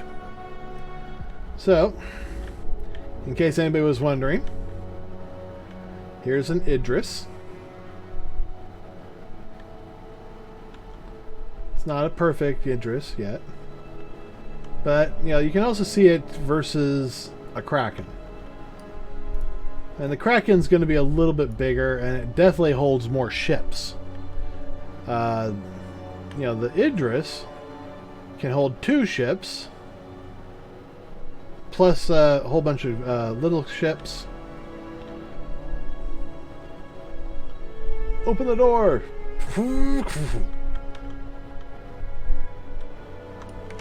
Plus, it's got this big-ass cannon on the front. That's okay, I'm about to go to bed myself, but yeah, take a look at this. In theory, at least, you can land a hammerhead on a Kraken. It would at least fit. I don't know if it would actually be able to fly, but, you know, I don't know. I also pulled in my Idris.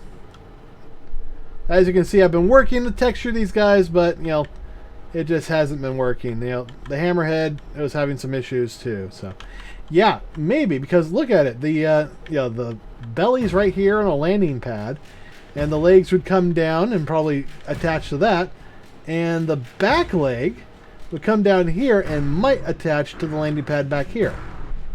So, it could work. I just don't know. But, you know, if that works, then the Caterpillar would absolutely work. And this whole thing was basically made for Buccaneers and, you know, those guys. Alright, take care.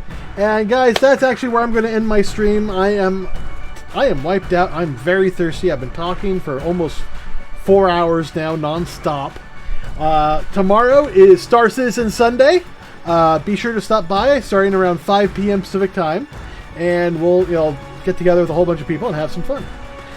If you want to join us, feel free. We, you know, do this every Sunday.